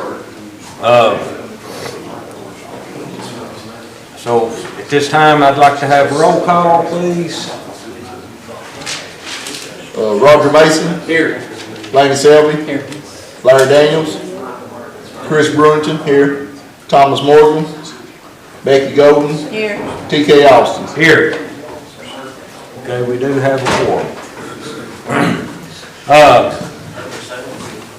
At this time, I'll entertain a motion to approve the minutes for the November 3rd, 2025 meeting.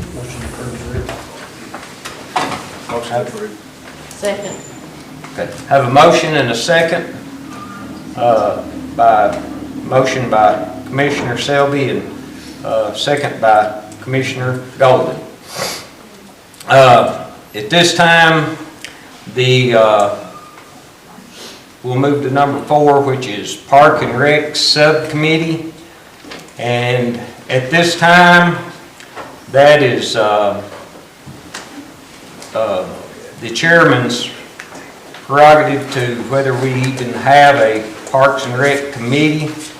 And we are in the process of hiring a Parks and Rec director. So at this time, we are not going to appoint a subcommittee. Now then, we will move to number 5, which is Parks and Rec director position. Thank you, Mr. Chairman. We accepted applications, resumes. We have interviews scheduled this week, and should still be on track to have somebody to bring to the county commission, maybe by December, but at least by January. Okay. How many applicants have we received? And is it still open? It is not still open. 12? What was the last? I was thinking 12 or 14. Yeah. And I'm sorry, but all 12 of those, but they all meet the qualifications by the state, that the state required for They did the not. grant? How many do you know how many we narrowed down to that met qualifications? We've got interviews for 4. Now, I can't say that all of the other 8 did not meet.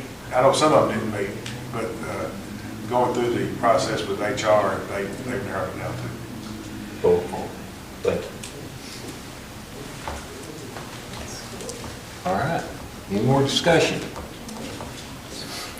Okay, now then, update on the sign at the David Coley Recreational Complex.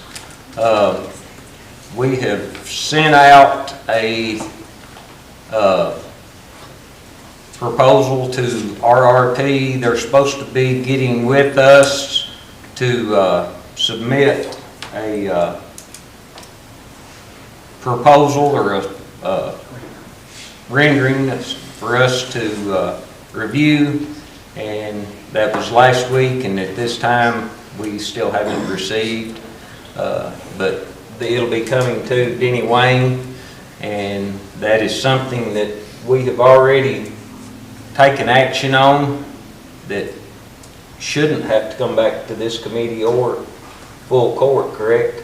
Correct. Okay, so that's where we're at on that.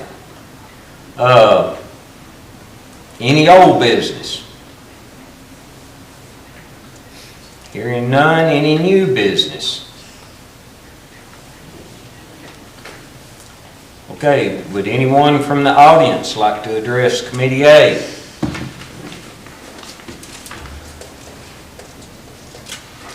Okay, we have calendar update. Our next, or December the 15th, 2025 at 6 p.m. will be full court in this room. And then January 5th, 2025 will be our next Committee A meeting, steering committee, after the solid waste meeting.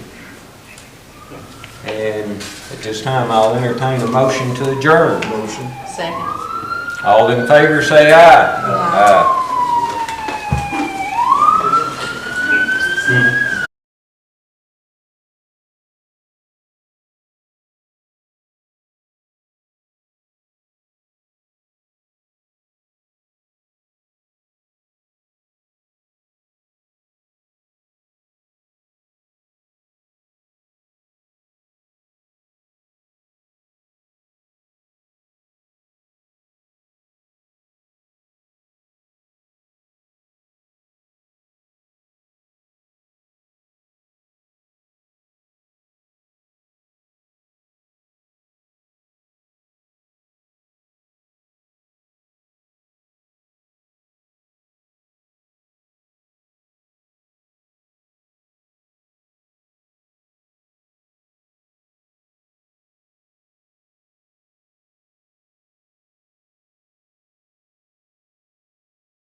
Okay, we'll go ahead and call the steering committee B to order.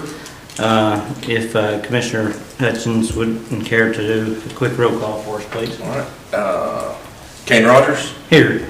Dakota White. Here. Kyle Goff. Here. David Cranford. Jordan Koch. Robert McCormick. And Derek Hutchins is here, so we have 4 of the 7, barely a committee, but we have one. We do have a quorum, so. All right, item 3 on the agenda, approval of the November 3rd steering B minutes. I'll make a motion to approve. I'll second. All right, we got a motion and a second. Any discussion on the minutes from November 3rd? Those in favor say aye. Aye. Opposed? Minutes are approved.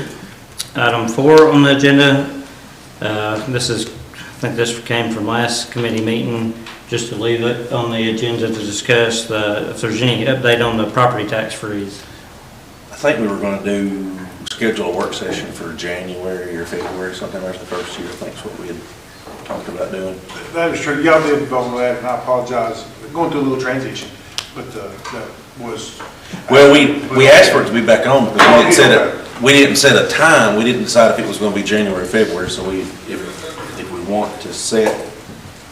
Well, we can get with Robert and just have him get with all of us to find the best date that works. Yeah. That's fine with y'all. Maybe we can make an announcement before full court. Yeah, sounds good. Okay. Sounds good. All right, we'll move on to item 5, update on the Bondycraft fire engine. And I believe that Mr. McBride has asked us to table that. Is that correct? Yeah, he just couldn't be here tonight, and he asked us to table it and possibly have a separate work session on that. Looks like this will be perhaps the first time the county's made a move like this, so I think he's looking to maybe set a standard and have a policy in place for how we're going to handle it for the future. So he did have some input, he just couldn't be here tonight. It's his wife's anniversary. I don't blame him. That's her is to be here. Okay, so do we need to just keep that on the agenda for next time, I guess, as well? I would think so. Yeah, okay. Okay, if nothing else on that, we'll move to item 6, update on storage for the circuit court clerk. I spoke with the gentleman that we're buying the building from. He was supposed to get the W-9 to Chad. He is shaking his head no that he still has not received that. We can follow back up. He has had some family issues that's put him behind. That's why he's been delayed. But he did say that he was willing to have a meeting with the powers that be about the location and what was needed. He said it should be very minimal needs on his end about setting the building up. He still has the building, it's there, there's no change there, everything's good. But we can follow up for the W-9, and he requested a phone call. He said it's easier to get a hold of by phone than it is to email or text. So we can, I'll make a note to follow up. Okay. Next month again. Next month again. We're not doing too much. Okay, item 7, update on the rolling sawmill. I do have an update, Mr. Chairman. I spoke to Mr. David McBride and Mr. Mike Henry, and they spoke highly of that Summertown Metals quote from last November. They said that everything in there is exactly what we need, and that we could use all the standards and the descriptions in that quote to put together an RFP. I did call Summertown Metals and asked for Mr. Will Hudson. He was the salesperson that put that together with Summertown Metals. He no longer works with the company. But I spoke to another individual, and while I had him on the phone, I asked him to rework the quote, as this one had already been a year old, and it was actually $32 cheaper than this time last November. The total comes out to just over, I believe it was just over $25,000.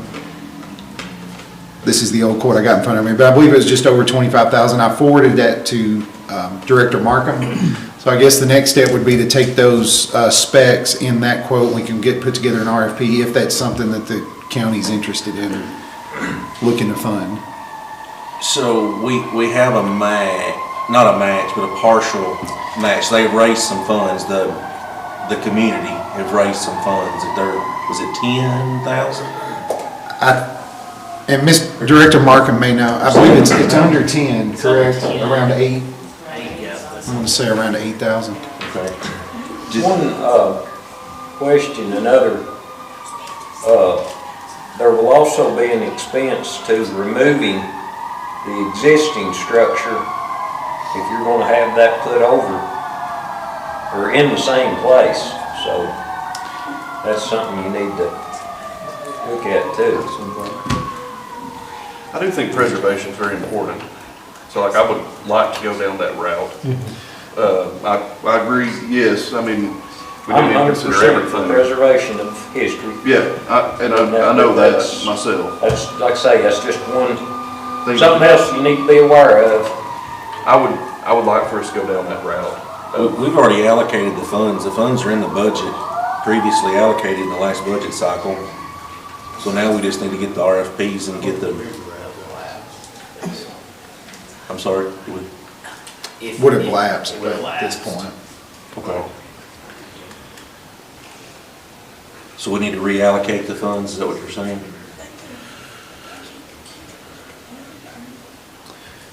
Do we entertain just putting together RFPs, I think would be the first, the I'll first make a question. motion to put together the RFPs, I'll based second. on the Summertown metal previously quoted. I'll second that. All right, we got a motion and a second. Any further discussion on this?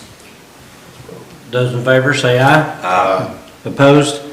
All right, that moves forward. Thank you, Chad. Thank you. We'll go ahead and get into old business, item number 8. If there's any old business to come before the committee. If there's none, I will, Old business, maybe, there was discussion on animal control shelter. With us doing the long-term lease at the convenience center and Roger Mason's comment about solid waste and them not utilizing that section of property is, it was previously on the agenda for us to decide what we're gonna do as far as if we're moving or not. Is that something that we need to make a motion to have the executive search into about a long-term lease or possibly buying that back to keep the shelter where it's at instead of having additional expenses to move it? If I can interject, I think we decide how we're going to handle animal control. Are we going to continue this operation that we're in? If we are, great, we'll look at trying to find a long-term lease. This is not working. There needs to be, kind of looks like the best model, the best practice is some sort of nonprofit, 501c3 that handles the running of the animal shelter. The county can donate to it, donate as much as we're spending now, or more if you want to. But running a day-to-day shelter is, I don't think that's the county's business. I think animal control should be the public safety side of it, and then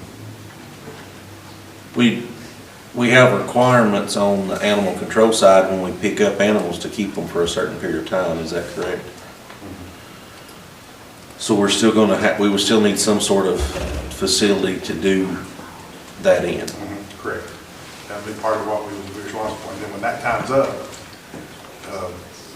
then it would, the non-profit would either take or reject the animal. I know there was some very adamant people here previously that said they were gonna build a shelter this year. I've not heard, has anybody heard anything about that being done previously? I think depending on what the option is with a long-term lease, working in unison with an entity like animal control with the shelter that's being ran by a 501c3, so a symbiotic relationship would be beneficial, because I know that there's very passionate people in the county about this subject. While I also agree with public safety, I think having a shelter has a good positive to the community overall as a whole. So I don't know what that looks like, I'm just blabbing it out as it comes through my head, but working together with that organization in that building while utilizing animal control, I think would be a win-win for the animals, for the county, for the citizens as well. And I don't know what that looks like, but that's just a grand overall statement. I think despite whatever we choose to do as far as the future of the shelter and animal control, we have to have a space to do it in. We're already working with Waste Management for the convenience center section for a long-term lease. So despite what the future may be, we need the location. Now, I think that's the first step. And whether we ask for buyback or some sort of long-term lease, I think that's the direction we need to go first. I agree. Then we can do some further research on what we want to do for the future. But would we need a motion on the floor to give authority to? I don't think you would need official authority, would you, sir? Y'all making this a lot simpler than it is. It's not that simple. You're looking at a agreement with an organization that I can't, a corporation that I cannot speak for, and having an agreement with a county that they're already in agreement with, and then throwing in a nonprofit into that. That's two totally different conversations. That's why I was saying we need to decide whether we're going to do it. Well, is it a long-term lease or are we buying it back? I mean, that's the question. Well, if we end up buying it back, I can't imagine they want to sell it, but that's probably. Well, if we buy it back, then it's all neat and clean, and we own the convenience center, and there's no lease for that, and I don't know what that would look like, what they would want for it, if they want to sell it or don't want to sell it. It seems like it would be cheaper to either lease, well, obviously leasing will be cheaper, but if we buy it back on the front side, it seems like it would be cheaper than building a new facility if the one that we have existing is functional enough to do what we want to do. What do we want to do? That's the question I'm trying to get at you. Mr. Chairman, I have a question I want to ask. My understanding, if I'll make this right, if you had an animal shelter that was the 501c, at that point, could that money that was donated be given to them? Yes. That was my understanding, is that correct? I don't have the authority, but yes, legally it can be. Legally? Yeah, it can be. It has to be a 501c, correct? Is that for them to get the money? Yeah, I don't know about the legalities of them having to be a 501c3, but some sort of nonprofit, I would think. I think the county, the legislative body wouldn't be in there doing their due diligence if they just give it to anybody. No, right. I think it would need to be some sort of nonprofit. Right, that's what I was just asking, would they have the ability to then get that money, like, to start up, once they've started up, they would be able to access that money that was left to them years ago to operate for that. Assuming as you get those funds, yes. Okay, thank you. It's about 50,000, that's about what's left of that money. I didn't check on that. Mr. Markham, is that about accurate, close? Somewhere around there, 16, something like that. Well, I mean, if we're gonna have to move, to me, that money will be utilized for the new facility, if that's what we're gonna have to do to fund to build a new facility, if that's what we're. I think last week we talked about a work session, maybe. If you're gonna do a work session, never mind. I'll just come to a work session. Since Robert's not here, he can appoint us a work session. He's having knee surgery. Oh, was that today? Yeah. So the work set, I mean, is it up to this committee to decide what the future of the? It falls under this committee. I mean, from the building. And then it goes to full court. So it's all 14 commissioners' Yeah. responsibility, but it starts here. Okay. Okay. I think a work session with maybe some of the, do we even have a nonprofit that's willing to take that on? That's another question we have is, do we have one, we're talking about doing this, but do we have one that would take that on? And if not, then that point, what we're gonna have to do, decide how we're gonna handle. Excellent remark. Yes. Okay, so I guess we'll rely on Commissioner McCormick to establish a work session or something. Okay, anything else on that issue or any other old business? Okay, new business. Do we have anything? If not, calendar update. Next, got full court coming up on December 15th, Monday, and then this committee will reconvene January 5th at the next steering committee meeting. Motion to adjourn, sir. Any comments from the Yeah, audience? any comments regarding this committee from the audience members? If not, was that a motion? Okay. Do y'all know what other counties do in regards to animal shelters? I don't have a clue. I don't understand the question. Other counties, what other counties? What other counties? I don't know. There would be 95 different models. Yeah. Really? Yeah, they're all different. I do have a model for you when you guys are ready for any information. Okay. Yeah, I think that work session would be the time to do it, for sure. Okay, Motion to adjourn. Second. those in favor say aye. Aye. We are adjourned.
Thank you, sir. Chad really does wear many, many hats, and we appreciate him. We will go ahead and call the Budget Committee meeting to order. We will start with the approval of minutes from our November 3rd, 2025 meeting. Motion to approve. Second. We have a motion and a second to approve. Any discussion? There being none, all in favor say aye. Aye. Any opposed? They are approved. We will pass it off to Director Markham for the explanations for number 3. Thank you, Mr. Vice Chairman. Or Mr. Chairman. Mr. Chairman, excuse me. Sorry. Thank you, Mr. Chairman. Our first, number 3 on the Budget Committee agenda is fiscal year 2026 budget amendments.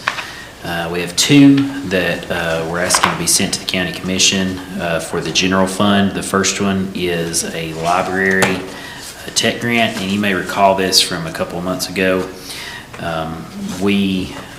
I incorrectly thought the grant was $11,350. It was actually $22,700, so it's half. So this is doubling that again and gets us to the $22,700 amount.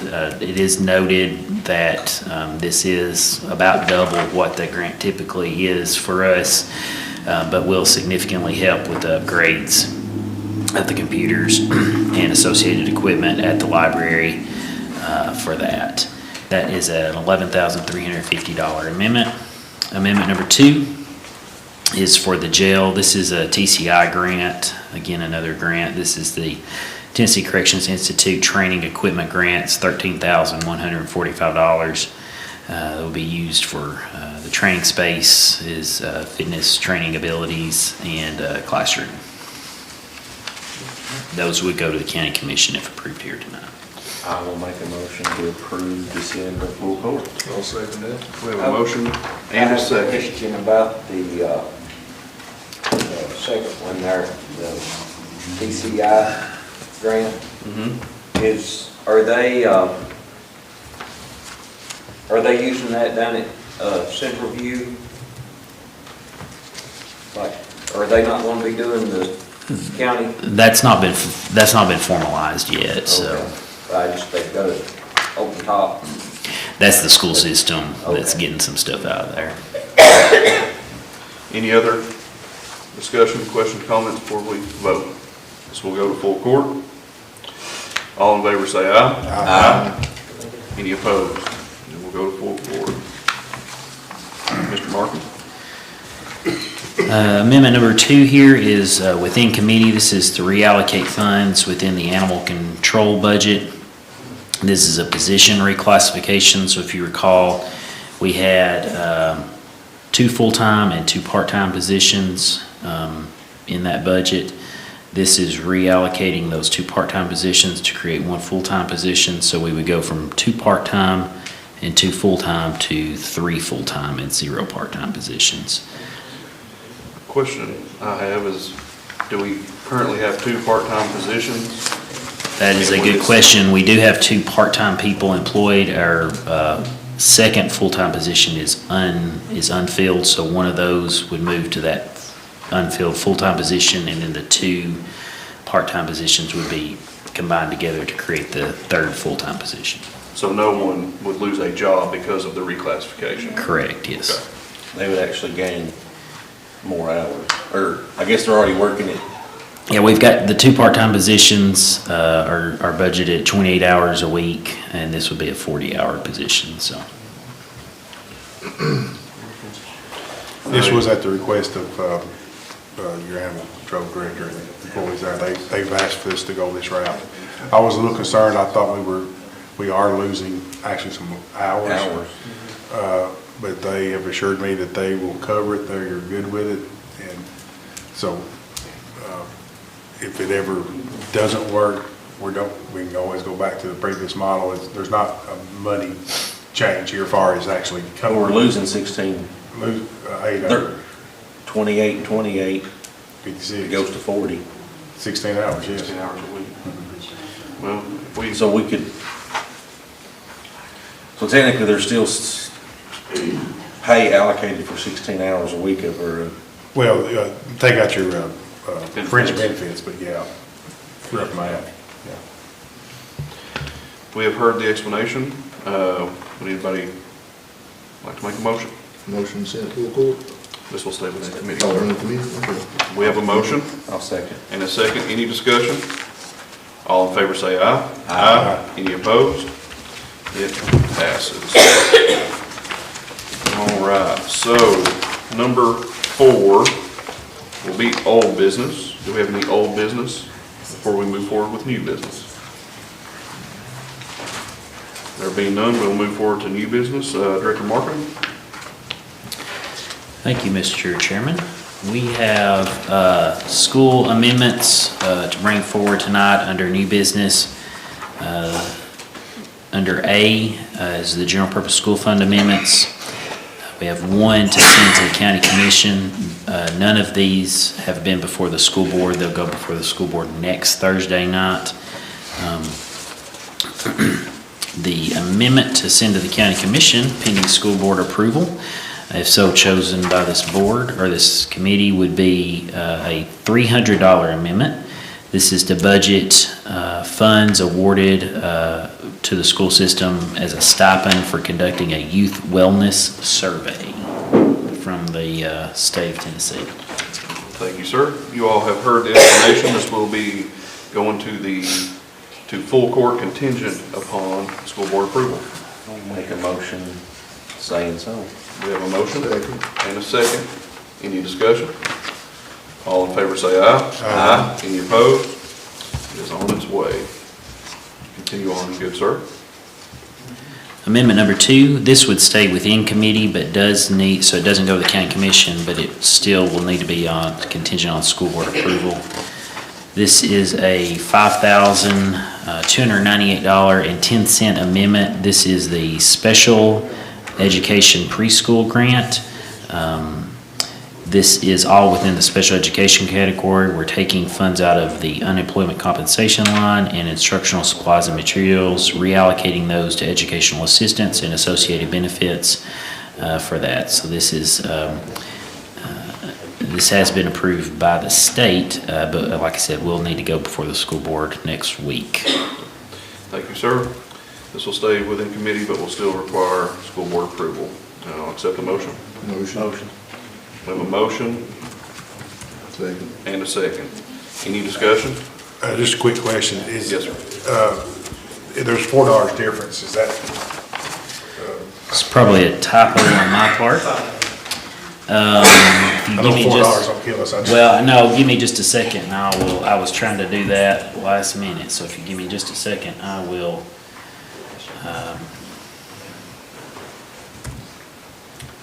verify that.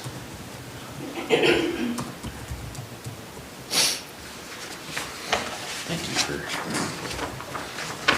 mentioning that. Should be $5,302.10. Should be an additional $4 in the unemployment compensation number. So instead of 300, it should be 304. Thank you, sir. We have a motion and a second. Any further questions or comments? We'll move to vote. All in favor say aye. Aye. Any opposed? It's on its way. All right, finally, we have a school federal projects fund amendment. This is subfund 801. This is career technical education, the Perkins Basic Grant. This is reallocating funds from teacher travel and vocational equipment from that grant for professional development and reallocating that to a different type of, to other supplies and materials, and then bus driver salaries and associated benefits for the career technical education program. Thank you, sir. You all heard the explanation? This one's within. This one does stay within committee, but does go to school board. I'll make a motion to approve within committee, contingent on school board approval. We have a motion and a second. Any discussion? There being none, we'll move to vote. All in favor say aye. Aye. Any opposed? All right. Thank you, sir. I know under new business, the solid waste committee sent up for us to discuss a part-time position, a convenience site attendant, which is a part-time position. Of course, I don't know the current pay for that, or Yeah, I was gonna ask, Mr. Chairman, if you would, if it would be okay if we tabled that until we got you an exact number. We don't know how many hours that we're gonna, and even if it started tomorrow, we've got enough money left in the budget. The budget means we could go at the end of the, but Chad actually does the, would that be okay with you? Yeah, that'd be perfect. So I'll make a motion to table that until the next meeting. we have a motion to table and a second. Any discussion? All in favor say aye. Aye. Any opposed? It does, passes a table. Do we have any other new business? I have something not necessarily related to budget, but CTASC is having an in-person ethics for county commissioners training session December the 10th from 5 to 8. I received an email about it. I've asked a couple others and some had not seen that. So I'll make a point to forward that email out tomorrow. I have signed up to attend if anybody else would like to go. Thank you, sir. All right. Any more new business? We'll move to public comment. Would anybody from the audience like to address the budget committee? All right, guys, I'm not here to cause any problems and cause any trouble, but I want the public to be aware of some things that's going on in the courthouse. I want to bring the truth to light. I had something happen to me on Tuesday before Thanksgiving. I asked to come to the courthouse to Shadow Brook to see if there was anything I could do to help the county with since she was leaving. Just so you know, this was totally volunteer work. I didn't mean to be a threat to anybody or make anyone feel uncomfortable, but for some reason, I was with the presence of being here. Denny Wayne called me to his office. He told me that this had to stop because the whole courthouse hated me and the whole courthouse was threatening to walk out and quit if I continued to stay here. I would just like to know your thoughts on this. My thoughts is there's something going on in the courthouse that they was afraid I was going to find out. What do you think they might be hiding? I'm a lifetime citizen of this county, and I don't feel I should be threatened like I was dirt on somebody's shoes, or treated like I was. These people need to realize we, the people of this county, pay their salaries and own this courthouse. Let me know your thoughts. How long were you here? How long? I came 4 hours one day, I came all day on Monday, and I wasn't here 45 minutes to an hour on Tuesday, and I was asked to leave. Did you have was it a scheduled appointment or you just come to? I asked him to Shadow Brook. Do you have any comments, sir, that's directed? I don't remember saying that she was hated. Yes, I don't. you did. You said they hated me, and they wanted me gone because they didn't like me. Yeah, I think I remember saying they didn't like you. I don't remember saying Well, that. hate was the first word. But when it's volunteer, I don't think nobody needs to ask anybody to leave because the people of this county pays their salaries. But I wanted you guys to be aware of that. But I was asked, did I not ask to come? Yes, you did ask me to come. Thank you for making us aware of that. Yes, ma'am. Well, we're on that bandwagon. I wasn't gonna do it, but I'm gonna do it too. Beth Razan here again, former employee.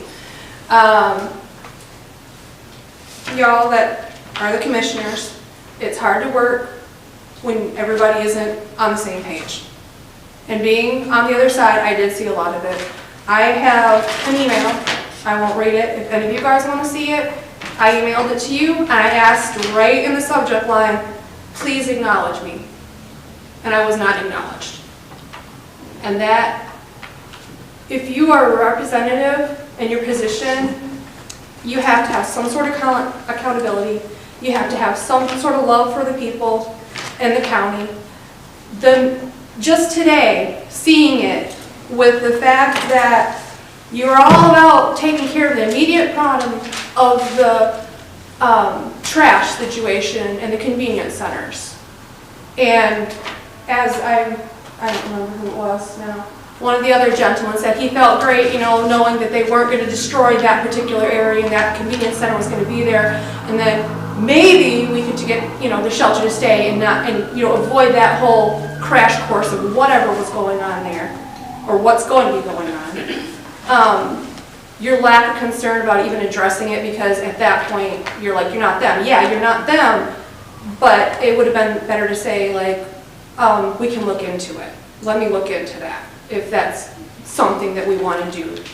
And I know I'm not gonna I'm gonna be right there with Connie. I'm like it proved it and how I was treated and how I was let go.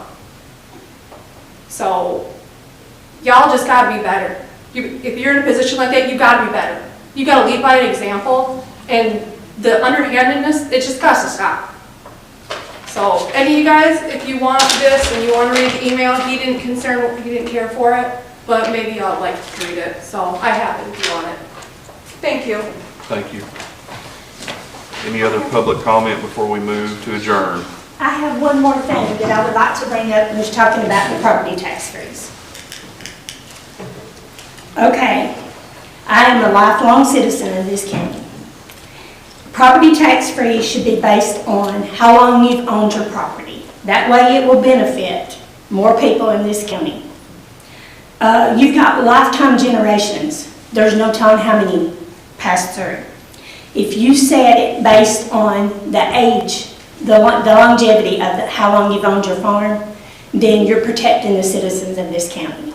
If you base it on income, there's a lot of these lifetime citizens does not mount for that income. They don't qualify for the age limit. You need to base it on how long you've owned the property. If you've owned the property 30 years, do you not feel like you've paid? If you've owned the property 100 years, do you not feel like you've paid your fair share of property taxes? I feel like I have. I don't benefit from anything in this. I don't have no children. I don't benefit from any of that. But the property taxes could benefit a lot of people that was born and raised here. Thank you. Thank you, ma'am. Last call. Our next meeting will be December 1st, 2025, following the other steering committees. I'll accept a motion to adjourn. Motion. We have a motion and a second. All in favor? Aye. We are adjourned. Thank you all very much.